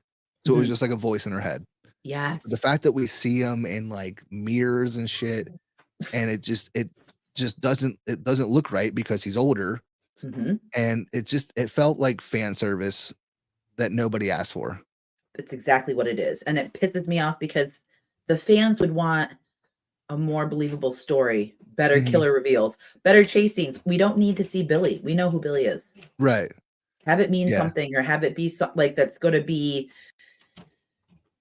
I don't know, worth watching because I just felt like that was just a waste of time, and it was, like you said, fan service, and it really Mhm. just pissed me off more than anything, so, Yeah, it's ha really that whole movie kinda feels like that because yeah, bringing Stu's house back, like, it's cool to see, mhm, but again, like, it's not like if this had been like if this had been Scream 7, yeah, like, we didn't have anything of Sydney since Scream 3, we've had a whole new storyline, and then Scream 7, we're going back to Woodsboro, and we're gonna bring all these things back, then yeah, absolutely, cool. fuck yeah. Yeah, I would've But been totally down. there's not like, there's enough time in reality, like, it's 20 years since Scream 3, Mhm, but in movie time, like, we never get a break from the Woodsboro or from Sydney. yeah. Like, it's just I don't know, at this point, I'm just kinda over it. That's exactly how I feel because you wanna keep Sid in the mix, you wanna keep the 3 Mhm. or 2 other characters from that, but then you wanna introduce another dynamic of friends with a very weak reveal. Like if you're going to Mhm. introduce new characters, have it be like something. Have Tara be the killer. Right. Have you know what? And then have the sisters against each other, and then you think Sam's going to turn because obviously Billy's talking, having that would have been cool, but we weren't given that. We were given just this hodgepodge of like, Mhm. let's mention this and let's throw this in for and let's do this and then have it be a cohesive ball. And it was a cohesive ball of crap for me. Yeah. Right. And I'm Yeah, so like sorry for everyone listening that like loves these movies. I truly wanted to love them, believe it, but I just can't. I can't fake it. yeah, no. And yeah, we'd never fake it here. No. Um but yeah, like I said, I mean, I still like the movies, but yeah, I mean, when we're talking about it, we're breaking shit down. Like, of course, we're gonna give it, our real thoughts and opinions. Mhm. And I do like Radio Silence. I think they know what they're doing. Yeah. This one though, it just felt like they didn't know what they were doing coming into a Scream movie. Mhm. So they tried to throw every fan service and kind of everything. I don't know, just wanted to throw all this shit into it without actually like having a good idea to work off of. Because okay, imagine we're Radio Silence and we're told that we're gonna have the creative process and ideas for the next Scream movie. Wouldn't you like have your homework done? Hmm. Have all this, like, have all of your thoughts be cohesive and have everything line up because you know it's a Scream movie. You know, people are going to, I don't want to say pick it apart, but they're gonna make sure that you dot your I's and cross your Hmm. T's. Like you have to have things in order for a Scream movie. And I just felt like it was kind of like you know what? We'll take what kind of sticks and then we're just gonna do what we want. And I don't know. I didn't like it. Yeah, yeah, same. Yeah, it definitely didn't hit the same Mhm. as any of the other ones, um, or even like four. As much as I Yeah. wasn't a fan of four, it still wasn't as good as four. Yeah, I agree. So, but yeah, and then the next year, 2023, we're off Yep. to New York City Yeah. for Yep. Scream 6. Oh boy. So this opening is probably my favorite after the first one, I love this opening. right? Because Mhm. they switched it up. We First of all, we get Samara Weaving, who my only complaint with the opening is that they kill Samara Weaving off I know. because And you she's knew what they were fantastic. doing. You Yeah, know that they did that to piss people off, which I love that too. right. That opening was now again, mind you, because I want to just give the whole story of how this Scream 6 event happened. I swore I was like, I'm not gonna watch it because I truly disliked 5 so much. I just had Hmm. no interest. I'm like, I don't care. I ended up going to the movies 3 times because my mom wanted to go see it, but no one would go with her. Well, of course, I have to go. And Right. then, our other friends wanted to go see it, and then my husband's family wanted to go see it. And I don't know, like it was, I don't know. It kind of changed, but not by a lot. Let's say that. Okay. My opinion changed from 5, but I still have as many complaints, concerns as 5. Fair enough. Yes. Yeah, I went in with zero expectations, and I came out a pretty big fan of Scream 6. Yes. So I was pleasantly surprised because yeah, I really Mhm. enjoyed it. So Yeah. yeah, the opening, that it just takes different twists and turns that we have never seen before. I Mhm. really like that. I love the setting, even though it's not technically New York City, but the setting Yeah. wise, that was another complaint of mine. I'm like, this doesn't feel like New York City. No, at all. It felt Like, like a little town in Canada, which it was. yeah, right. Like a little like a city, but obviously it's like probably that one street that looked like New York City, and that was it. Right. Yeah, like So, the bodega and the subway. yeah. Other than that, like there's nothing visually here like that is New York City. You But would th whatever. you think that, like, because I love how they played Jason Takes Manhattan in the beginning, Mhm. because that's my Right. favorite out of the franchise. So I was, like, so happy to see love for that, even though I knew why they were doing it, but you would think that we would get more, like, like, when Jason was walking through the town and kicking Like, Mhm. you would think we'd get more shots of, like, a memorable place to make it seem like New Right. York City, and I felt like that's where they kind of failed because you told us it was there. I think that they could have done so many, like, in the city kills in public, Oh, yeah. in, like, in front in day maybe not daylight, but in front of people that Mhm. could have been an amazing kill scene, and sadly, we didn't get I mean, we did get a couple, but Yeah. I wanted more of the Right. city. Yeah, yeah. Yeah, no, I do enjoy the kills in this one, but yeah, I agree. Um, because yeah, I mean, think of like something like Spider-Man 2, Yeah, like Raimi's Spider-Man 2, like that's full of like city images and like yes. some like crazy shit goes down at very memorable or very like historic popular places. Like we Mhm. couldn't get that with a horror movie. Like, Yeah, like, give it come to on us, now. I want it. Right. Yeah. Yeah, like give me someone like fucking gutted hanging from the Empire State Building. Oh, could you imagine? That would have put that, like, right at the top for, like, a little bit, and then it would have went back Right? down. That would have been so good. Even if the rest of the movie sucks, at least Yeah, there's a kill at the top of the Empire State Building. damn right. Like if we can get some sappy bullshit from like what's the not sleep is it Sleepless in Seattle where they meet at Yes, the top? Yeah, yeah, we get sappy bullshit there. Like we can get some cool kills, please, yes. right? We need Yes, to start a petition for this. we do. We have a lot we have to work on after this episode. Yeah, we have a lot of We homework. do. Shit. So yeah, overall then, after the opening, what are your overall thoughts, feels? What'd you like, what didn't you like with Scream 6? So, I'm like you, I really enjoyed 6, and I loved that we had the return of the chase scene because we had some epic chase scenes in this Mhm. one. The bodega was awesome. Uh, what's her name? The girlfriend on the ladder. That whole sequence was Oh, yes, pretty yeah. intense. And then I love the subway scene. I love Mhm. um, the Michael Myers, the pinheads all Yeah. throughout. And for imagery, for like the cinematic shots Mhm. of the way that it would pan to his face, the lights going on and off, I loved it. Like Mhm. that's some of my favorite scenes from a horror movie ever. Um, I really enjoyed it. I liked the core four. I took an interest into the characters. I liked Sam in this one a lot. Right, same. Yep. You know, I felt like she definitely took the reins of like a Sydney character. Mhm. My complaints, though, are like the little stupid, "Oh, Sydney sends her love, da da da." Like, just don't even Yeah, bring her up. Like, if right. we're trying to like move on and evolve from the story, we don't need these little like entrails of Sydney says hi. Like, whatever.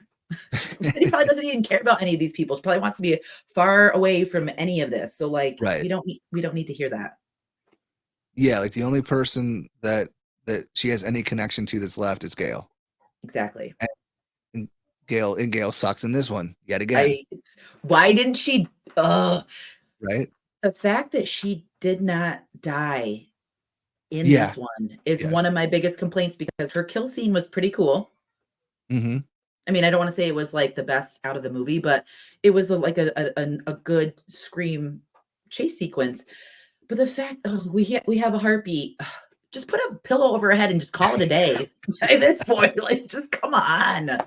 Yeah, and it Ugh, was another one that, like, after 5 and what happens with Dewey yep. and, like, her, like, being all sad and shit, and then we get 6, and it's just like she forgot everything.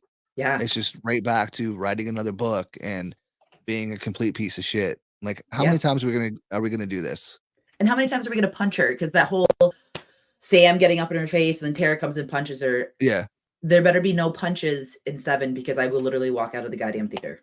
unless it's a Jason Takes Manhattan and there's somebody's punching her head off, Yes. then I'm fine Only with it. only acceptable way. Yeah. Yeah. Oh, I'd love Like to see full that. on Mortal Kombat style.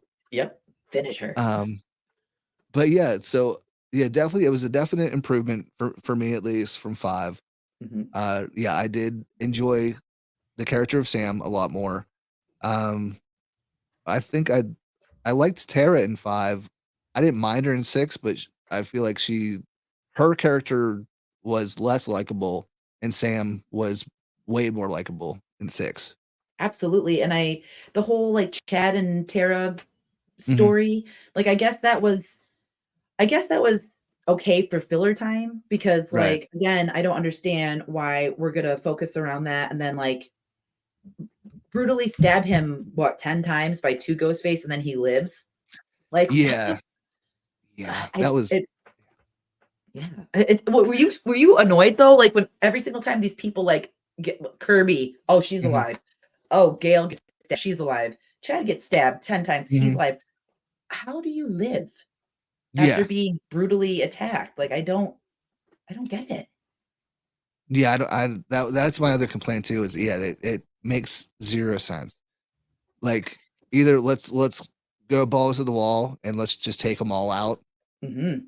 or have them live, but don't stab them 400 times and I then like, oh well, they're still alive. It's yeah, fine. like a surface area cut, like just a small something. Hmm. Okay, that's fine. Like, oh, they almost got killed. Sure, but like I felt like 2 needed to step into this one, get some cojones, Hmm. kill off Gale. I would have been fine with Gale, Chad, Hmm.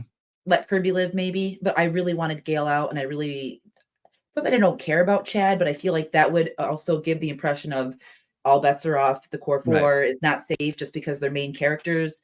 Doesn't mean shit, and have him die. Yeah, I agree. You And know and that puts more of a weight on his relationship with Tara.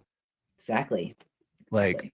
yeah, like they have feelings for each other, blah blah blah, and then oh, he's dead. Sorry. Like Yes, there was emotion to it when he's getting stabbed like that, yeah. because you feel it for Tara, and Mhm. then it's all like, well, we like him, so we'll keep him around longer. It's Like all he for shouldn't nothing. die.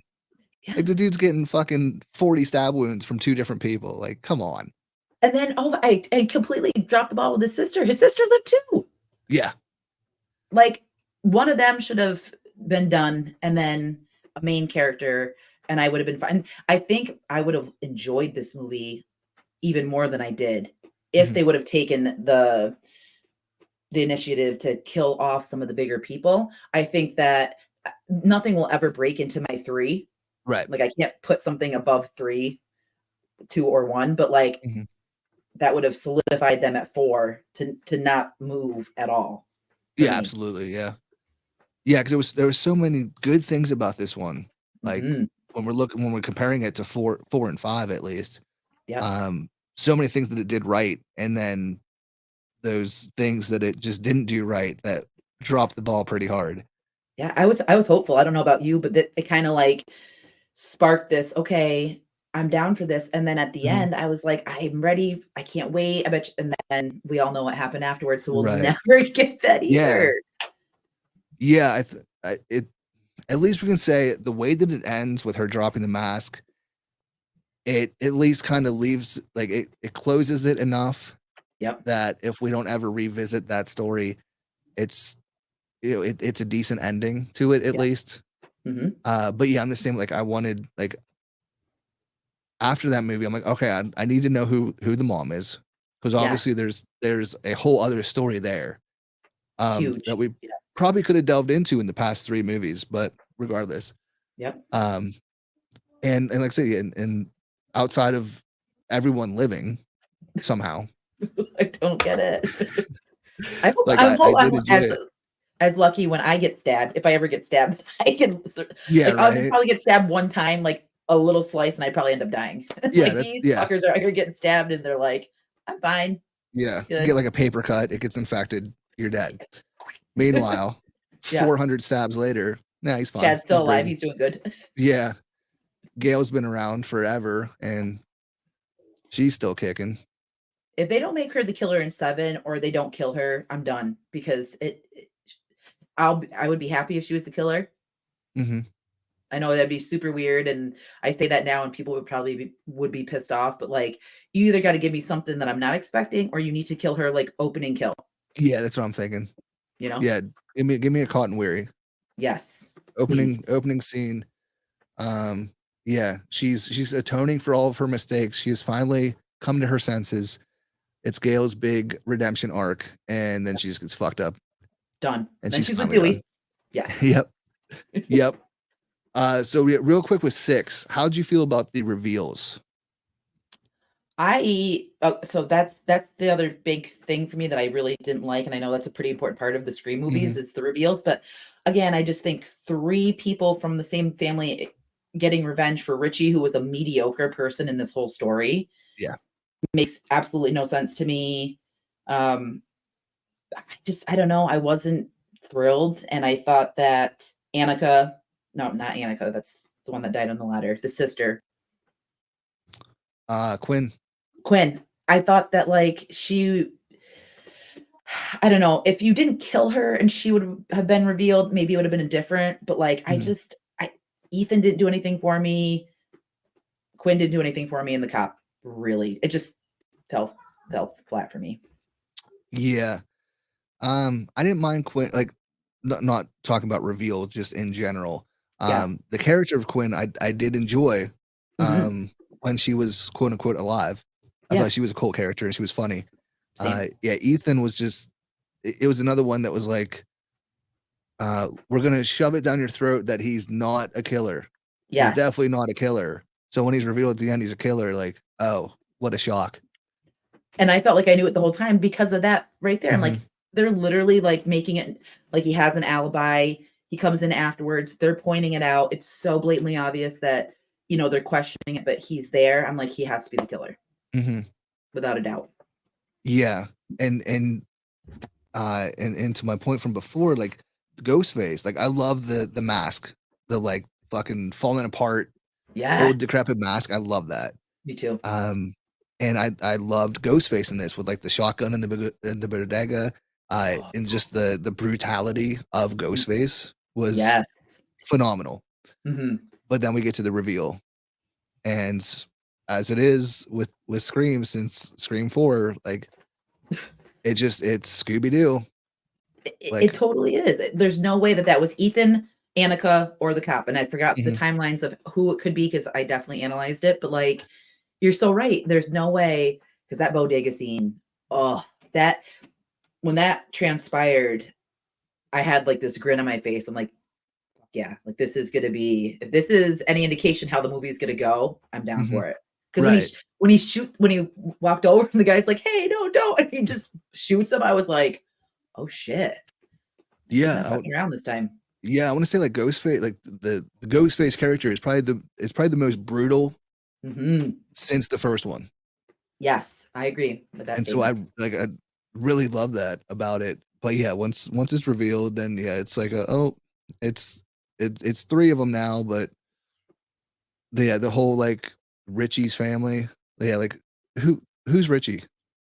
Like, who is that? That's what I mean too, and I think that's, like, for them to compensate that he needs 3 people to have revenge Mhm, for him, I think is mind blowing. Because 'cause I'm like, am I missing something? Like, was Richie that big of a killer? Because from what I heard, people, like, really didn't care for him as a killer. right, So it yeah, just kinda, like, made me, again, feel like they're just trying to tie this, like, "It's who you know" mhm, scenario in, but, like, maybe in this one, I wouldn't have been upset if it was just, like, a random copycat killer, like, right, or maybe it was, like, a student that was with Sydney. I don't know, like, maybe it was someone from her past and they're in it now, I don't know. I think I would have been more pleased with that. And then I don't yeah, even know what I'm trying to say, do you know what I mean? But, like, if yeah, you would no, have given me yeah, yeah. No, I agree because yeah, with bringing in the museum and all that, like, it was I was expecting someone from the past, yeah. so yeah, like Angelina would've been great. That But that's amazing, like, that you and every time I talk about that, I'm gonna Mhm. credit you in this episode because I think that would have been brilliant, Yeah, I was what you pitched. it it would have been a lot better than what we got.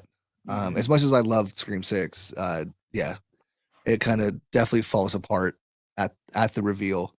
Um, Yeah. and yeah, it was so fun, like, it was so fun with the images we got before the movie was released and Mhm. the speculation and, everyone's like, "Oh, Stu's coming back, Stu's coming back."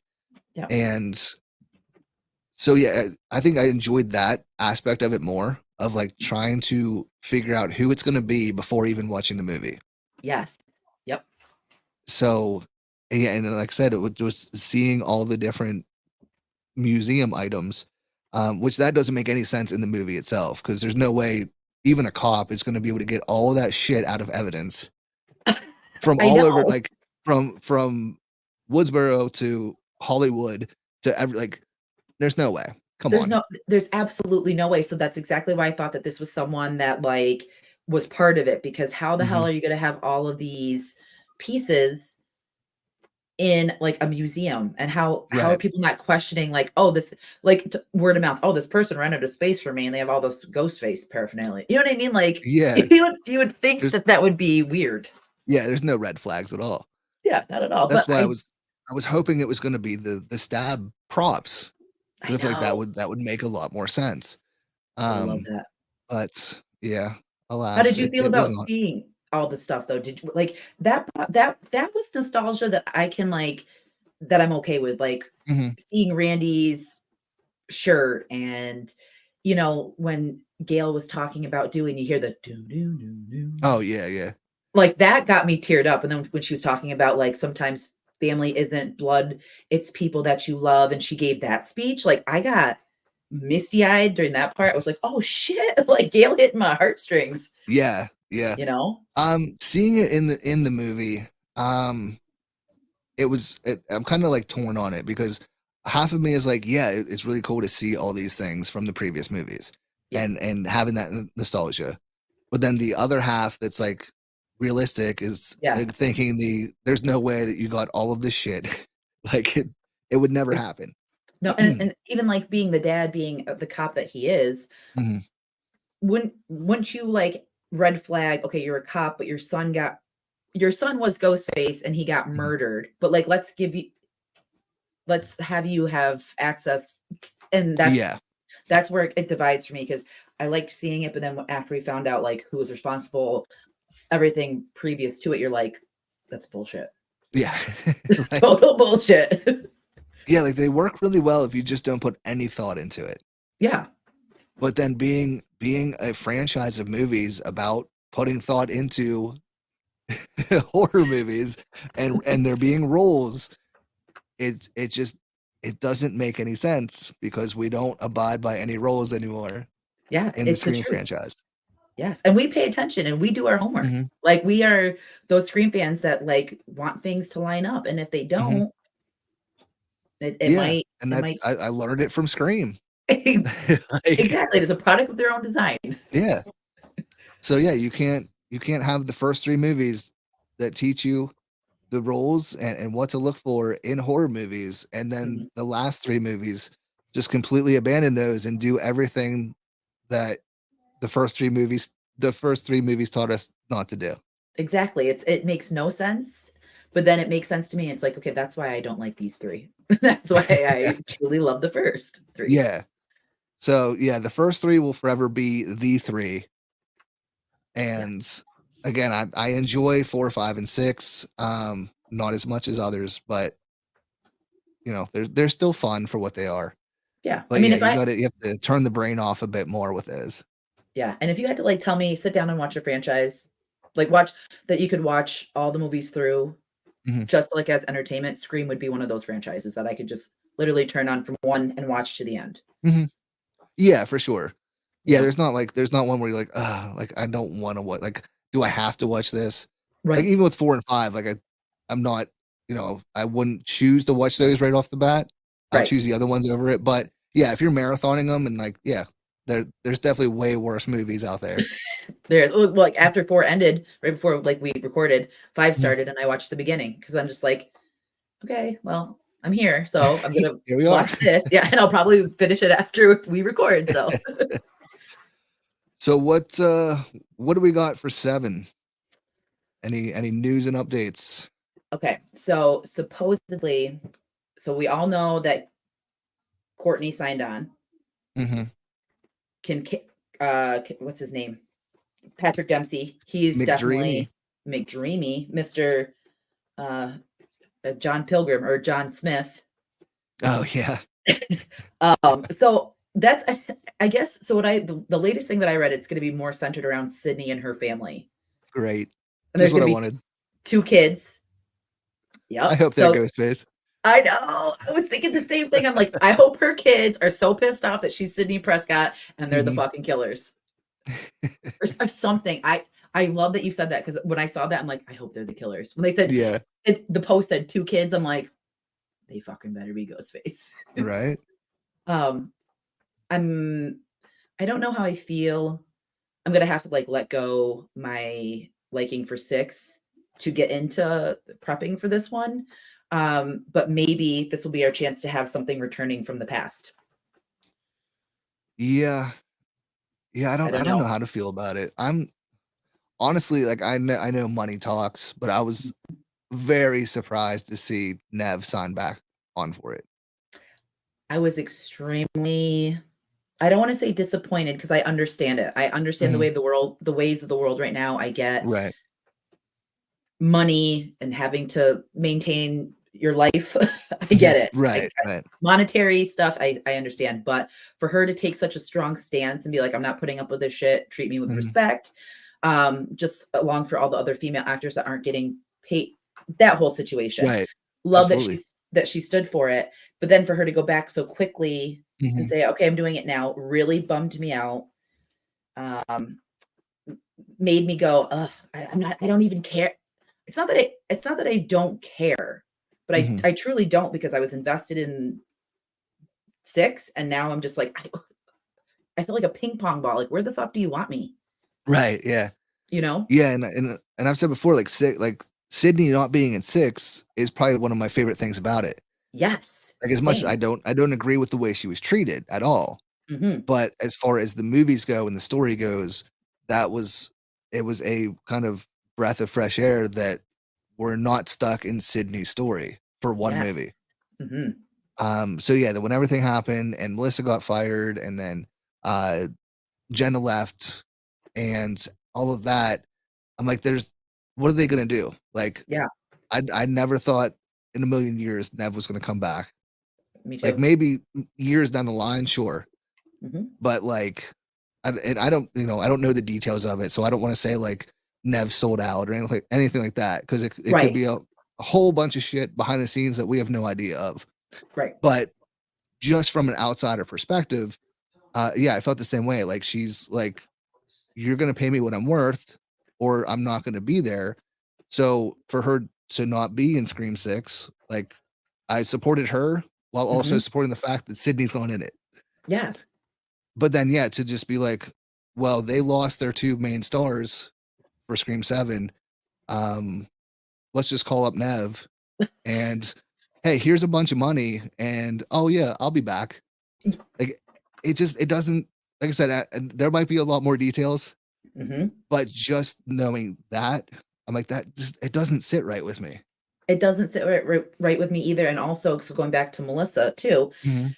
I just feel like from 6 to now 7, the level of disrespect all around, Yes, for absolutely. me, I just feel like is so like, how dare you, like, not pay Nev Mhm. so I'm gonna go all over the place, but You're good. for not pay Nev for 6, grant like, she's like the face of Scream. I think that's such bullshit.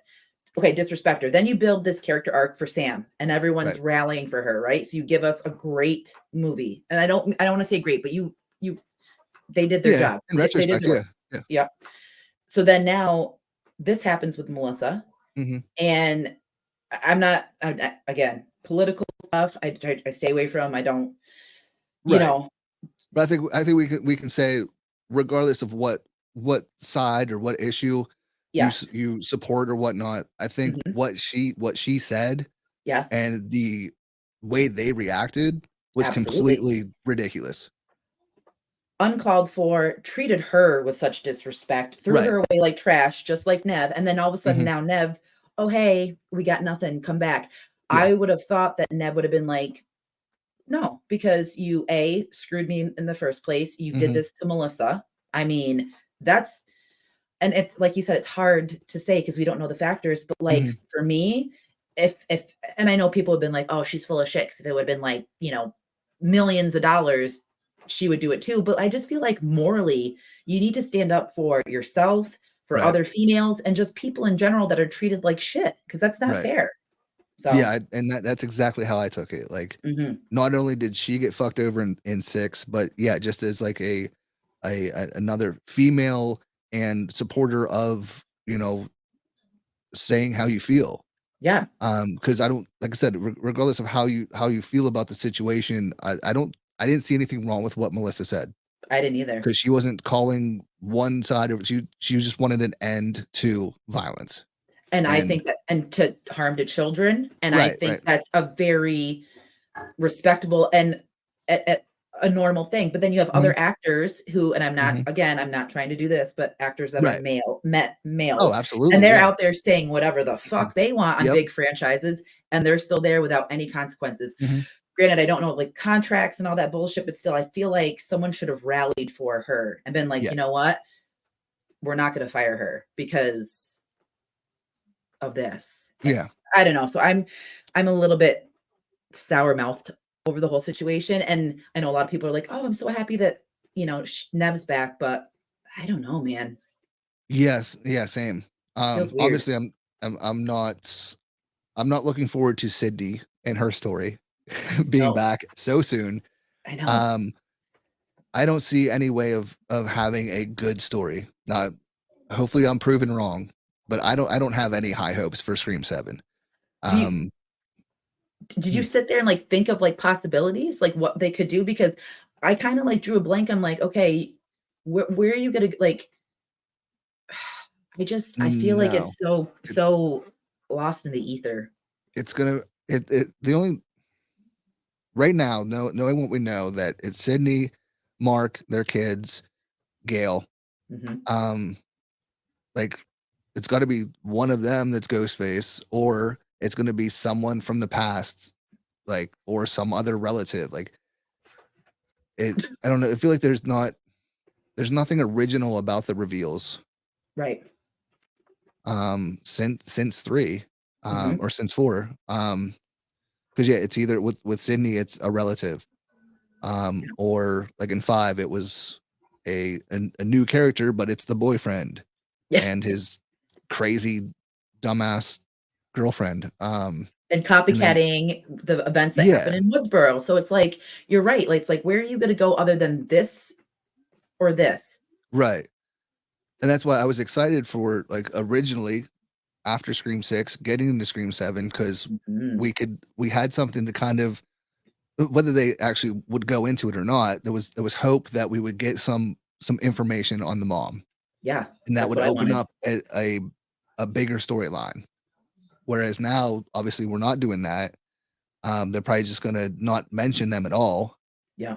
and it's gonna be another Sydney story.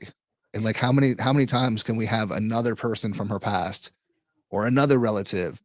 Like, yeah, like, I don't know. Like, as much as I'm over the Sydney storyline, at the same time, like, how much more does she have to go through? And you know what? All she has to do, because now we're like modern time technology, just go on Mhm. ancestryfucking.com and all your relatives, just don't talk to them. Just be Yeah. like, oh, I'm not sending you a Christmas card. Keep my eye on all these people, watch what they're doing, and just Mhm. cut everyone off. And then we wouldn't have any other Scream movies because fuck that shit. Yeah. And at this point, like, as much as I love the franchise, like, I would almost rather just let's just end it. And that's what Same. I was hoping. I was kind of hoping, after everything went down with Melissa and Jenna and all that, like, let's just let's just not have Scream 7. Yeah. Let's call it a day. Yeah. Let's just let's just take some time apart, and, inevitably there'd be another sequel or a reboot or something in the future. But for now, let's just end it at 6, Yeah. go our separate ways. Yeah. Everyone's, it This doesn't feels like tie a up every breakup. loose end. Yeah. Yeah, it doesn't tie up every loose end, but it does well enough. Cause yeah, I don't foresee a Scream 7, like, doing anything for me. I'm in the same boat. And like I said too, like if we find out that I mean, I don't know who else they could announce on the cast that like wouldn't give stuff away if it was someone from the past, unless they're Mhm. having, like you said, a relative that is an unknown, like a Roman, Jill, Mrs. Loomis type situation. Which, Right. I feel like as they announce, we'll kind of have an idea of what they're going with. Because now that I know it's centered around Mark, Sydney, and her two kids, like, okay, so now are you going to bring him Mark back to kill him? Is he going to be the kid? Like, Yeah. there's That's what I just so mean. I much. wish it would have just ended at 3 Yeah. because it was Oh, it was perfect. They could go off into the sunset and enjoy their lives. and now it's And now, tainted. yeah, Because you now know it's that just it's going to be a bloodbath and people are going to die, and then our happiness with the trilogy and our satisfaction with it is going to be like, okay, mhm, so we had that moment of this when they walk off and mhm, her dog comes in, and that's all yeah, blown to shit now because they want money and they want to do right, another movie, and it's going to change the perspective, not for me, but it's going to it's going to play into the first three. So right, here we yeah, are. yeah. I don't. I just feel like, yeah, if we do another family member, like another long lost family member, Mhm. like come on, Yeah. um, or just random person from the past. Like I don't see like they haven't set anything up, and that's what bothers me about shit like this Mhm. is like just kind of pulling shit out of their ass to be like, oh hey, this is a thing. We haven't talked about it in 6 movies, but hey, it's a thing now. Let's make it It's a like thing. kind of like the Roman thing in Scream 3, but that one worked. Yes. Like it worked because we were 3 movies in. We're not going fucking 7 movies in 30 years to be No. like, oh, by the way, Sydney's Roman third had a cousin. Roman had a twin brother, and yeah, like Oh, like I what know, can you and do with it? we'll have to revisit this on one of our shows. We'll have to, as Mhm. soon as like after 7 comes out, we'll have to like come back and do an analysis on 7 and kind of Yeah, like, for sure. because there's going to be an 8. It's not going to stop. I mean, No. eventually, like you said, it will stop, and then there'll be reboots and all that stuff. But I just feel like this was an amazing opportunity just to end it, and it Yeah. would leave the 6 fans with that open ending of open to interpretation, and then the ones that loved the previous ones, they had their happy ending. That would have been Mhm. perfect, but Yeah. sadly, that's not happening. Yeah, I'm curious, and I want it to be something good. So Same. as usual with Scream movies, I'll be optimistic, hopefully optimistic, but with zero expectations. Uh, Yes. even less than usual because just everything that's going on with it, and I don't see how they're gonna pull a good story out of any of this. I don't either. And I know that Kevin's back on. Kevin Williamson is, He's directing it. yes, which might might have a little change in the game because Mhm. I mean, I love Kevin Williamson. Were you a fan of Sick? Of Sick, I was up until the reveal. And then when you I hated the reasoning for it. right, but other than I mean, and that's shitty to say, like, okay, but because the killer reveal is like one of the biggest parts of the movie, Right, but right. I really liked Sick up until that point. Yes. Yeah, I Um, agree. so that kind of made me hopeful that this might exceed our expectations just by default that he's the director. Um, Yeah, I forget who is writing it though. yeah, Uh, Guy Busick, who did Scream 5, Scream 6. oh fuck. Um, yeah. Well, He wrote Abigail, he wrote 5, Scream 5, Scream 6, Ready or Not. okay. So, I yeah. haven't seen Abigail yet, but I've heard a lot of people say it's really good, so that Yeah, I might just be watched it helpful. the other night. I'll say the only thing I'll say is it is 20 minutes too long. Damn. Yeah. It's like an hour and 50 minutes. So if I they had don't made it 90 minutes, it would probably be my favorite movie of the year. damn, see, and that's what I'm not understanding about movies nowadays is what is the necessary need to make it 150 or 2 Mhm. out? Like, why can't we just go back to an hour and 30-minute movie? Like, Oh, yeah. I always use Host as an example. That movie's 56 minutes, and that is Mhm. one of the best movies that I've seen in the last 10 years. Yeah. You know, Yeah, like let's anything yeah, from 50 minutes to 90 minutes. yeah, I'm good with that. And Yep. just give us give us content. Like I don't need the in-betweens. I don't need fillers. I don't need shit like movie people singing, like music montages in movies. Like I don't need that shit. Just give me a solid horror movie and be done with it. Yeah. Yeah, no, I agree. 'Cause yeah, with Abigail, obviously you know what you're getting into going into because you've seen the trailer. Yes. Um, and they either could have done one of two things, either not put that trailer out Hmm. because you already know what you're getting into, Yep. because the movie is kind of a slow burn getting into it, and you already know what you're getting into. Right. So, yeah, they could have cut a decent chunk out of the beginning, and then there's a few scenes that weren't necessary throughout, Hmm. that would have kind of uh, made the flow of it a lot better. Yep. But overall, it's a really fun, bloody, gory movie. So definitely go see it. Check it out. We're going this Um, week because my kid's on okay. spring break, and I'm like, "Do you want to go see Abigail?" And she's like, "Yes." Like, I'm so Yeah. excited to like have because I want that as a theater experience. Oh yeah, for sure. Yeah. No, it's a fun experience. It's like I said, just go in with some extra patience. Okay, noted. And I will. Now that you say that, because I feel like we're very similar in Mhm. our ways of thinking too. So I'm glad that you said that because I'll brace myself now. Okay. Yes. Yeah. Otherwise, really fun time. Uh, yeah. I'm I'm glad to sure you'll see be into it.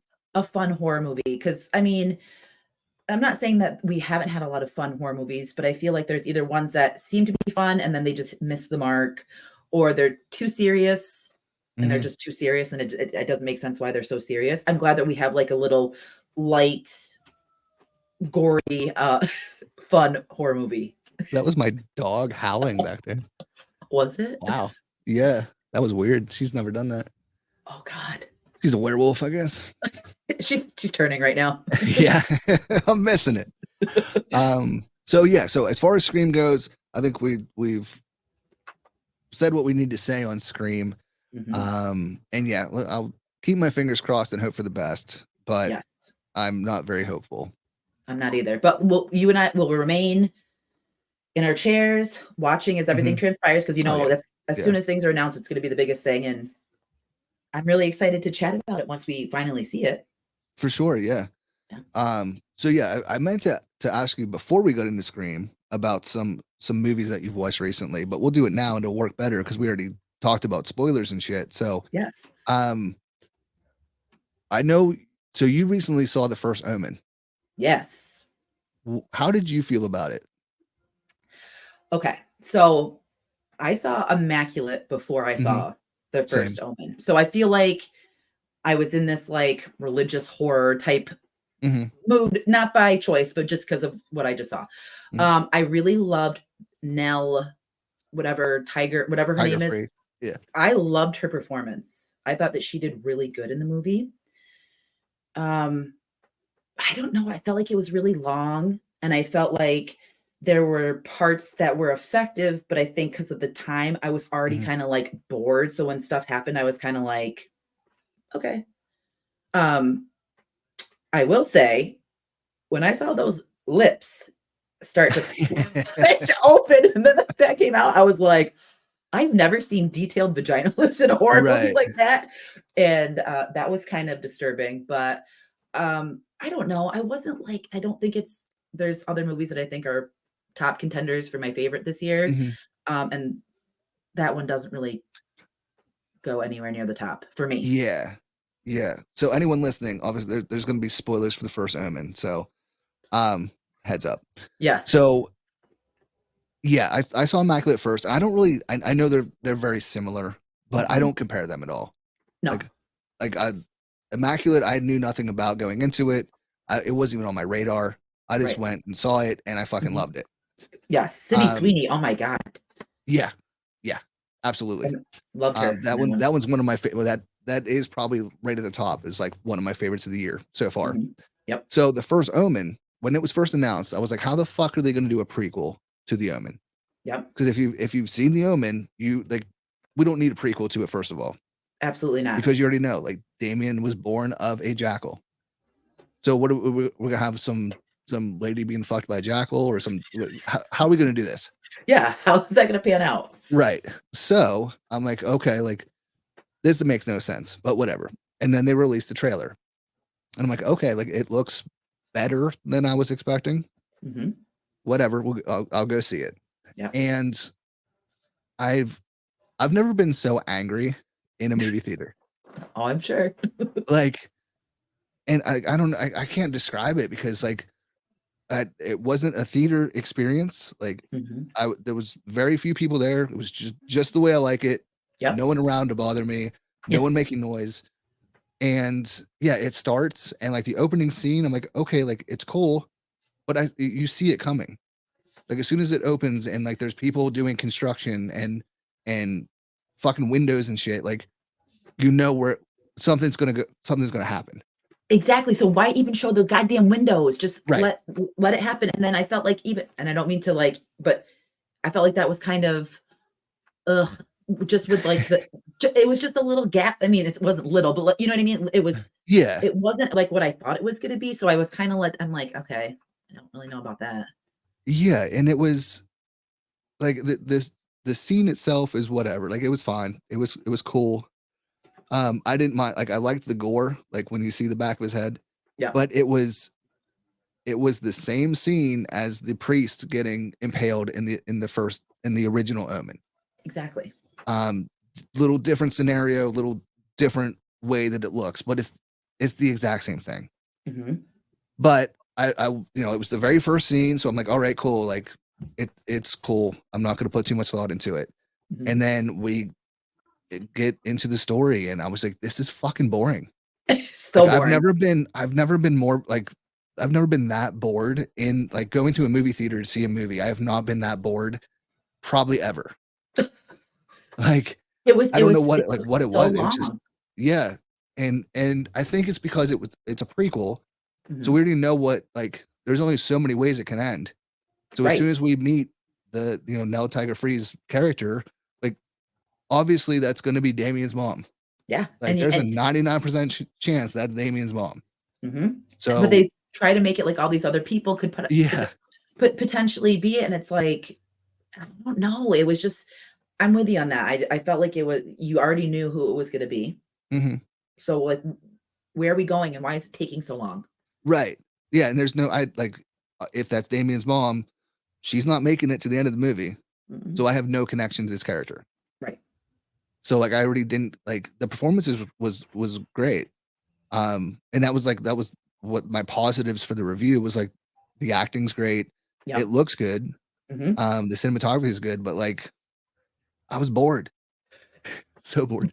Bored, and I don't mean so I another scene too that really kind of irked me because it's a prequel, so why are we taking scenes from The Omen, and why are we Mhm. putting them in the prequel? Why would we have the scene with the nun? I hated it. I hated it too because the original Omen, that's an Mhm. iconic scene. It's Yeah. all for you, Damien, and then fucking bitch jumps. You know what I mean? Right. Like it's crazy. But when you do it, when you're trying to do a nod in a prequel movie to the Mhm. original, do something that's like along the same lines as like shock value, but do something different. Like Right. be unique in that sense and create your own scene, like the Omen, because that pissed me off. Why is it in here if this is the prequel? Yeah, and that was my complaint too. Like outside of the birthing scene, all of these shocking scenes were just recreations of scenes from the original movie. Hmm. And yeah, the her lighting herself on fire and jumping, I'm pretty I like I tapped out at that point. Like Yeah. if like I'm not one to get up and leave the theater.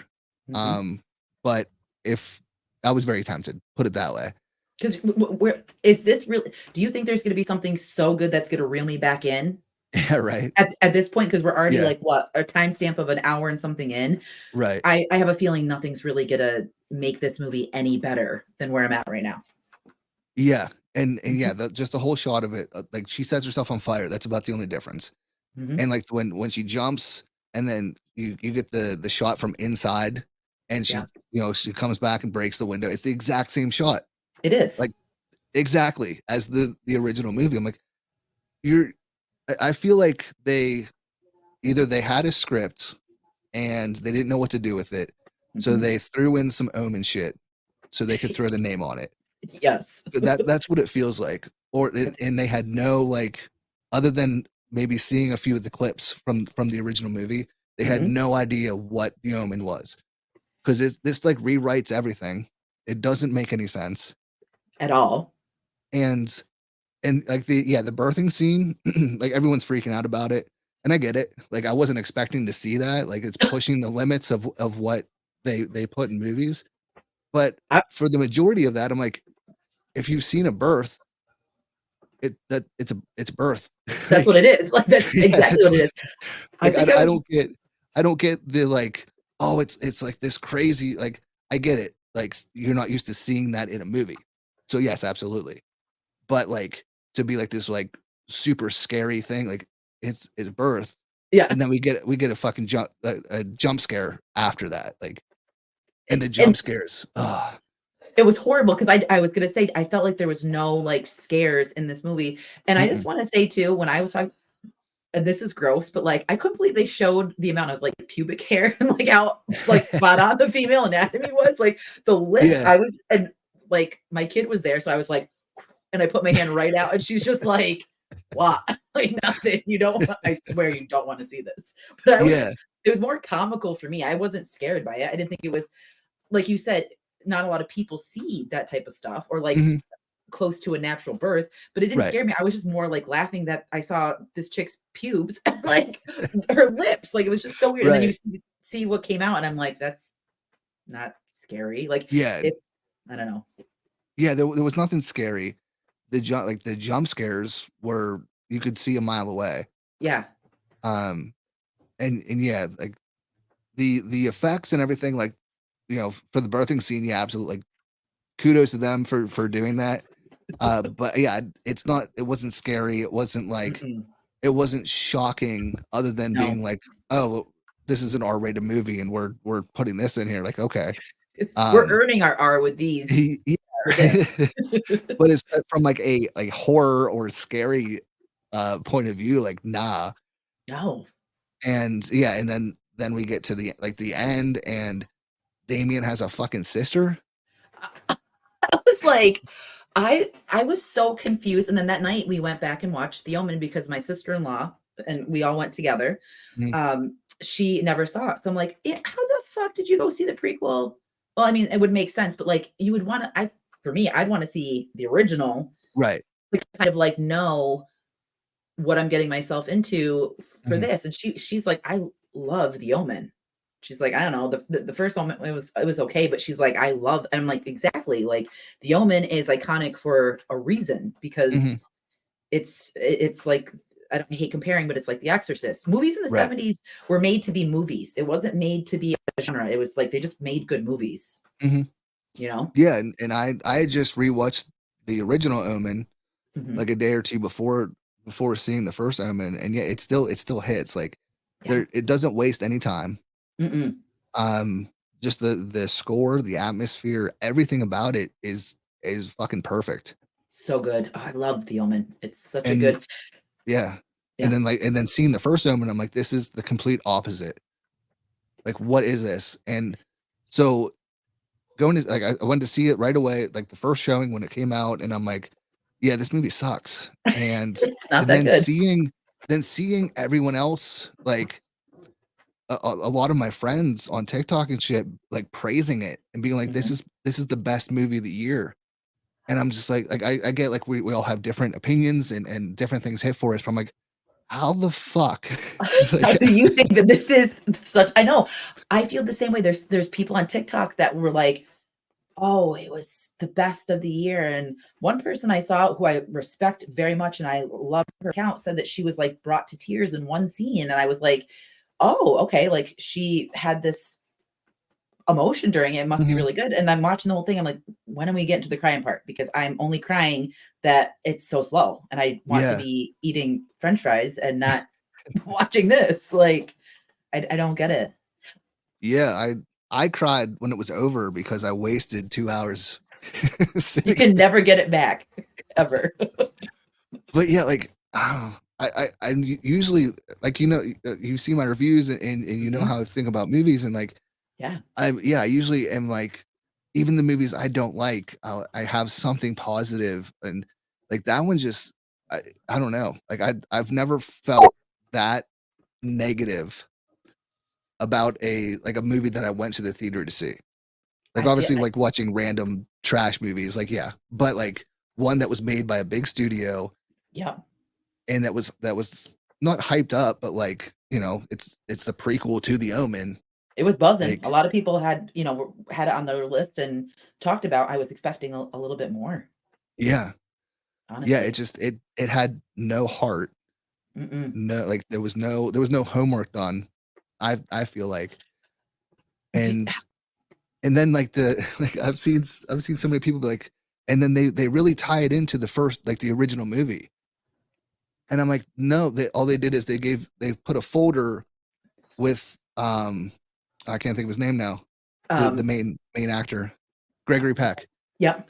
Um, they have a folder with his picture on it, and all that was to say, "Oh, in case you forgot this is a prequel to The Omen, here's Yes. this, because this is a prequel to The Omen." Here we go. Yeah. Yeah, like, And that's that's all it all that felt was. like. Yeah. And And I then don't know yeah, and about then the mom's not a jackal, she's not dead in a grave. She's off hiding with random twin sister, just so that we can try to fucking get some more money out of this to make more movies that aren't gonna fucking make any sense. and I pray to God it doesn't happen, but you know it's going to because it Oh, made yeah. money. People are giving the attention of a positive review. It's going to Mhm, happen no matter what. And that I was just so put out by it. I'm like, I don't understand this at all. And another point to what you were saying too is of them not doing their homework. What's with these big studios taking on these movies that have such a high regard to their name and mhm, completely acting as if you don't know anything about it, you don't care to know mhm, anything about it, and you just wanna have it be a cash grab. Like, I know, we've been on for 2 hours, but there's so many big studios like the Blair Witch, mhm. Blumhouse doing Blair Witch. For what fucking point? What Yeah, reason right, do you feel that the Blair Witch needs to be remade by Blumhouse, by you guys? right. Like, Yeah. I'm at a loss for all of these big studios putting no heart or soul into these movies. Yeah, I agree. And yeah, I mean, we've talked before about, like, remakes and prequels and sequels, and Mhm. most times I'm like, I roll with it. Like, Yeah. usually, they're probably not gonna be good, but maybe they will be. But when it's a big studio, like, I don't hold back as much when it's a big studio, Mhm. because there's no excuse. Exactly. Like I said, like, this feels like a script that they didn't know how to finish, Mhm. and they were like, "Oh, let's throw some Omen shit in here, throw the name on it because it's a beloved property, and we'll And it'll probably make sell. some bucks." Mhm. And there we go. It's just sad this okay, I'll say this, I'll have a negative and I'll follow with a positive. All right. I feel like we're getting a lot of these, like an example, Blumhouse remaking Speak No Evil. Oh, yeah. That movie came out in 2022 and you're Mhm. already remaking it, and you're also in your trailer giving away one of the most important parts of that movie that Yeah. the original Speak No Evil took its time, which didn't feel like it was because it was nonstop from the get-go. Right. And then when you find out what's going on, you're like, "Oh, shit." That's how you do those types of movies. Now, we're getting this, but in the same sense, though, I feel like we're getting originals that I'm looking forward to, this year that Mhm. is making it a little bit more hopeful and optimistic for me because, like, Cuckoo, Mhm. Longlegs, Late Night with the Devil, like, those are all ones that I haven't seen the last 2, but, like, Late Night with the Devil, I love it so much, Oh, yes. and Yep. it makes me happy that, yes, with these heartless, soulless movies that have big names attached to them, we're getting In a Violent Nature, we're getting, Mhm. movies that hopefully have some substance and Right. are good, Yeah. Yeah, I agree. And you even know? even if they're not like, they're more so ones I mean, obviously, I haven't seen most of those because they haven't come out yet, but Mhm. I'm under the impression that at least if it's not ones that I may like or you may like, at least there's some originality, there's some heart to it. Yes. Because yeah, the big studio ones, when they don't hit, they don't hit, and it's usually because of money. They just throw shit together, and they know people are going to see it because of what name is attached to it, and Exactly. it's missing any kind of heart at all. She's still howling. Uh, And yeah, and that's like, I feel like the big studios, like, they're the ones, like, no one wants to go after big studios. mhm. Like, not to get like into it, because we'll wrap it up here very soon, but like the Late Night with the Devil, everyone's freaking out about the AI shit. I Yep. get it. I do too. But other, like, giant studios have done that too. They use AI, and All the nobody wants to go time. after it Thank because they're a you. big studio. Like, well, if we boycott them, nothing's going to happen. Like, they're the ones you have to go after, the big Not this studios. movie. Right. When people are like, boycott Late Night with the Devil, I'm like, for like, and that's exactly it. Like, they use AI in so many of these big movies that I Hmm. watch you review and you say that you love, but you will not give the grace of them doing AI, but they wanted to put all their other money into actual practical effects and Right. other things that, like, to me attributed to like how good the movie was. And Yep. I'm not saying like I agree with the AI. Like, I want artists to be paid and I want originality and whatever, but like, to throw a fit over something as small as that with a movie that actually is decent, it just blows my mind. It's Right. crazy. But Yeah, absolutely. Yeah. And that's how I feel too. Like, I don't agree with the AI. mhm. But I feel like if it's a low budget or independent movie that used it for a couple quick stills, and even that is kind of gray area, because they've said artists have their artists used it, whatnot. So Yeah. it may not even be just straight AI. Regardless, a Mhm. indie low budget movie that used it for a few quick things, or a giant studio that uses it for marketing and advertising and Yeah. God knows what else. Yeah. Like, which one do we go after? Maybe the Well, fucking studio, the giant studio. that does it all the time. Yes, Yeah. and that's exactly, and you know what? I'm very on my social media, and I feel like you are the same way because I'm like you. If I have nothing good to say about the movie, I won't sit and trash. I'll say what I like, but I'll be like, Right. it wasn't for me. It's just not. It wasn't my choice. But like, why do people? I don't get it. They go after. They're so afraid of these big names, and it's like, Hmm. go after them. Like, Yeah. they're the ones that are fucking everything up. Right. So yeah, and it's how I feel about with this. The same with the movies. Like, Hmm. if a lower budget or indie studio puts out a movie that I'm not a fan of, I'm more prone to find positives in it, because Absolutely. even if I didn't like it, if it's not a good movie to me, at least that's somebody's, like, heart and soul that they put into Yeah, it. and they're doing Um, it. They're actually whereas it taking. right. Yeah. Yeah, and yeah, they're trying to live their dream. And then there's a big studio that just puts out shit. Like, I get there's people that work for that studio that are passionate and everything, but the studio as a whole, like, Mhm. they see dollar signs. That's all it is. So, That's like, all it is. when they put out shit like the first Omen, and I'm not saying that people that love it or don't love it, like, you know, Yeah. Yeah. they obviously saw something in it that I did not. But at the same time, like, let's not praise them Mhm. for doing whatever they did, and then jump all over a smaller, low budget studio and say that that movie's trash. Like, I don't know. It It just annoys doesn't work me. for me. It doesn't work for me either, and there's been a lot of I try not to, like, read comments, but people, like, giving Late Night with the Devil, like, not even a star because of Mhm. that, and it's like, Right.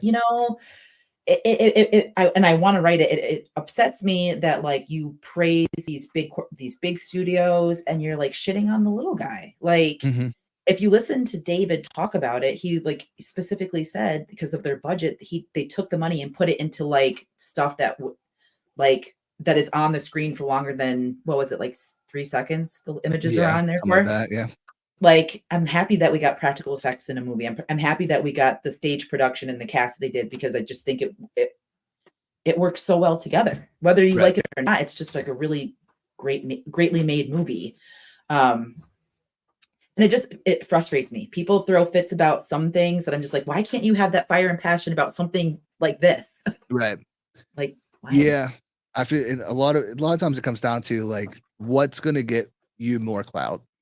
Yep. Like But that's exactly what I wanted to say too, is people are afraid to speak their mind because of mhm, what that could do to um yeah, accounts, whatever. But right. like I would respect people if they just were honest about things. Mhm, I didn't like this movie. It really right. had no substance. You know what I mean? Like, Yeah. Or vice versa. Like everyone jumped on the AI thing. Like, cool. Say what you want to say, how you feel mhm, about it. But when people are like just giving it like shit reviews, they haven't seen it. Just give it. They're like, oh, AI's in it, so I zero won't watch stars. it. Yeah, Or like, if you're not going to see it, cool. Just don't see it. mhm, Like you want to boycott it, cool. But would be like, oh, everyone needs to boycott this because I think so. Get the yeah. fuck out of here. People during Thanksgiving left comments under my stuff when I posted the day after how much I love Thanksgiving. Mhm. How could you? How could you? It's Spyglass. I'm like, listen, let's not get into that fucking uh Yeah. that train of hopping on and just Right. like say, you know what I mean? Like, fuck Mhm. off. So annoying. Yeah. Yeah, that's another yeah. It's such a slippery slope because Mhm. people want to die on this hill and then forgive this one and yeah. Like I Picking get and yeah, choosing. Spyglass bad.